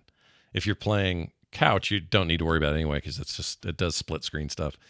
That game is just one of the most unique things I ever spent time in. It's so cool. So that's your answer right there. Diablo 3 is pretty good for co-op too. You played that game Escape Simulator, right? I did, and that is also quite good. That just got a bunch of new DLC. That one is hard. Well, hard for me. Hard for me because I'm terrible at escape rooms. I'm really bad. Like real ones, I'm just bad. I'm not good at the clues. I don't know why. It's something about it. And it turns out the video game versions of it are also difficult for me. And the game is literally an escape room. They treat it like a real one. And it's very good at what it does, but I felt like I just didn't know what I was doing. But that, again, mileage may vary. You may really enjoy it. Yeah, Shredder's Revenge, awesome if you like retro stuff. Escape Academy is pretty good. Oh yeah, we had a good time with Shredder's Revenge. That was pretty short, but we had fun with it. Yeah. There's a lot more than I'm thinking of, but It Takes Two is a no-brainer. And it's on Game Pass, and it's also on Switch. So grab it. I think it's on Switch. I say that and now I don't know. I may have made that You'd up. even just do Minecraft or something like that. Nothing wrong with that. No, Just nothing build wrong with something in Minecraft. Minecraft. Yeah. Oh, It Takes Two is on Switch. No brainer. Get it. $19. Pfft, no brainer. Play that game on your couch. Split your controller in half. You're good. Oh, I'll mention games like Overcooked 2, but I'll tell you that's like a pathway to divorce. So Yep. I'll mention it, but like nothing makes me so mad at my family than playing Overcooked. No, that's the idea of that game, is to make you mad at everybody, but it is not good for family relations. Nope, you get mad at everyone. If you have a party, people are drunk, play that way. Do not play people you love in that game, because you will be mad. Yep, you don't want to be a part of it. No. And I still say, for competitive couch stuff, there's absolutely nothing quite like, still to this day, than Towerfall. Not to be confused with Titanfall. Towerfall is this 2D pixelated thing, debuted on the Ouya of all things, but then very quickly became popular on PlayStation and then PC, and it's on everything now. That is still just so much freaking single screen, up to 4 people, I think. Competitive. It's like Duck Game, but for, everyone else. I guess Duck Game's another good one, but anyway, there's some really good games like that. There's a game called something Meringue or Booma. Shit. You're basically a bunch of food items throwing boomerangs at each other. Cannot remember the name, but I love it. Love that game. It's so good. It's on Steam. Unfortunately, that one does not have online, or else I'd make these guys play it. It's so good, but it doesn't do online. It's only couch. Anyway. Oh, yeah, and the Jackbox games. Another good one. Great recommendation. Yeah, not great for just 2 people for a date night, but if you got more than that, it's really good. Yeah, Bomberman will piss you off. Jerry says Bomberman. I love Bomberman, but again, recipe for divorce. The only time Kim and I have ever but gotten irritated with each other really in any meaningful way is when we were playing Bust a Move. And it was competitive. Yeah, that's what did it. Yeah, she got so pissed. Did you ever play Overcooked together? No, there's no way I'll do it. Okay. I played that with my kids, and everybody there got mad at each other. I'm like, imagine what Kim would do. This would be terrible. We're not doing this. Yeah. No way. Little Big Planet, it's all right. Bubble Bobble NES is pretty good. DDR, sure. These are all good ideas, but if you want to just be on that couch doing shit, It Takes Two. That's my recommendation. No mashup this week. Hard at work on a new one, but we had 3 bangers, so let Jamie do his work. Pretty good ones. We've been showered with excellent mashups. That is true. So what we'll do instead is tell you about some new folks who joined us on Patreon this week. Love these names. Mr. Zip, he joined us. Oh shit. Yep, that sounds like a fun co-op game. Mr. Zip on the couch. Mr. Zip. Let's play Mr. Zip. Here's my zipper. Now undo my. Oh, that's not it. Very different game. Mr. Zip, tiny elf. What? So go ahead, Bo. Sorry. I was just saying, I feel like if we explain it, we might get in more trouble than if we just leave the. Yeah, we just leave that one there. Yeah. We'll just do the stinger for Mr. Zip, and then you just imagine whatever game you want right there. Yeah, you guys, it'll be in your head, not ours. Anyway, Mr. Zip, tiny elf. Who else? Jared the Wizard, WYZZRD. Love it. Oh, we got wizards. The and Wizard. zips. Kaladin Stormies, Sam Dunn, and Tell. TELL. That's the name. That's all we got for that. Welcome to the best club on the internet. It's the best club on the internet. You'll never get commercials. You get pre-show content every week. You'll get monthly bonus host shows, monthly bonus host shows. Yeah, that's right. Yeah. John just did one. That's right. It's up there. Just did one. Yeah. Go listen to it. It's real good. And now I think it is my turn next. So, right? I think it's my turn in March. I think it's your turn. next. I think it's your turn. Yeah. I did December and January. John did February. February. February. There's always that R after the B that I'm like, do you have to make sure to pronounce that? February. It's a pain in the ass. It's not I worked February. with a guy that we would literally call on the phone to hear him say February the way he said it. Really? It made us laugh.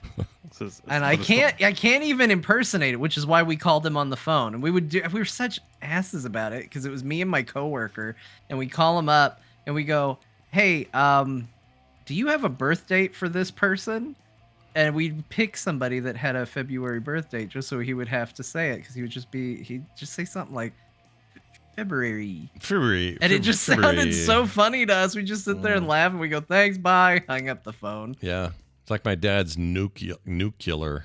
Yeah, he'd say that. Nuclear. And I had a tendency to do it because he said it that way. So I had to teach myself to say the two words, new and clear. So if you say those together, nuclear, you're good. Yeah, nuclear. Yep. Yeah. Clear. That's how I'll never screw that up again. Anyway, Clear. these are just small. Oh, art in the mail. I send art out in the mail. It's pretty great. That is always video game related too as well. You want to collect them all? Well, you got to be a part of the club. Hop on over to patreon.com/core show. Yeah, core show. Patreon.com/core show is where you're going to want to go. And for all other things, you can find it at frogpants.com/core. Now, we have a little tradition here where this old lady tells us what games we played. We call her Grandma. And Grandma, here's the mic. You tell us what we played this week so people can know and go buy these games. I know it's pretty hard to listen to a 4.5-hour podcast and remember every little detail they talked about, but they sounded excited and you're excited, and gosh dang it, you got money burning a hole in your pocket. You should be saving it, but I'll tell you the games they said. They talked about Helldivers II. That's going to be a frequent one. They talked about Balatro. That was the card game that they played. It's cards. It's poker. When Bo got mad about poker, and you remember that part, we were talking about Balatro. Scott played Regency Solitaire II. That was the card game where Bo was not angry. So if you don't remember Bo anger, it's Regency Solitaire II. Tales of Arise is the JRPG that Scott played and liked. Yeah. He also played No Man's Sky and Assassin's Creed Black Flag. John played Dark Forces Remaster, Pacific Drive, and Deep Rock Galactic Survivor. Yeah. Bo talked about Last Epoch. Really, he talked about the pain he deals with by being a person who got his name on a statue and now has to be asked every day what he thinks about every new ARPG like he's some sort of an expert. When really, he's just somebody who wanted his name underneath Lilith. And don't we all? But anyway, he played Last Epoch and more WoW Season of Discovery. Yeah. So there you go. Yeah. Well done, Grandma. I think you summed it up pretty well. If any of that sounded good to you, go play those games. Come back next week for another show. We hope to see you all then. Until then, bye.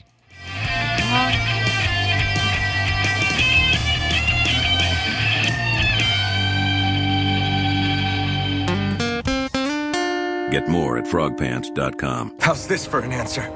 Go to hell!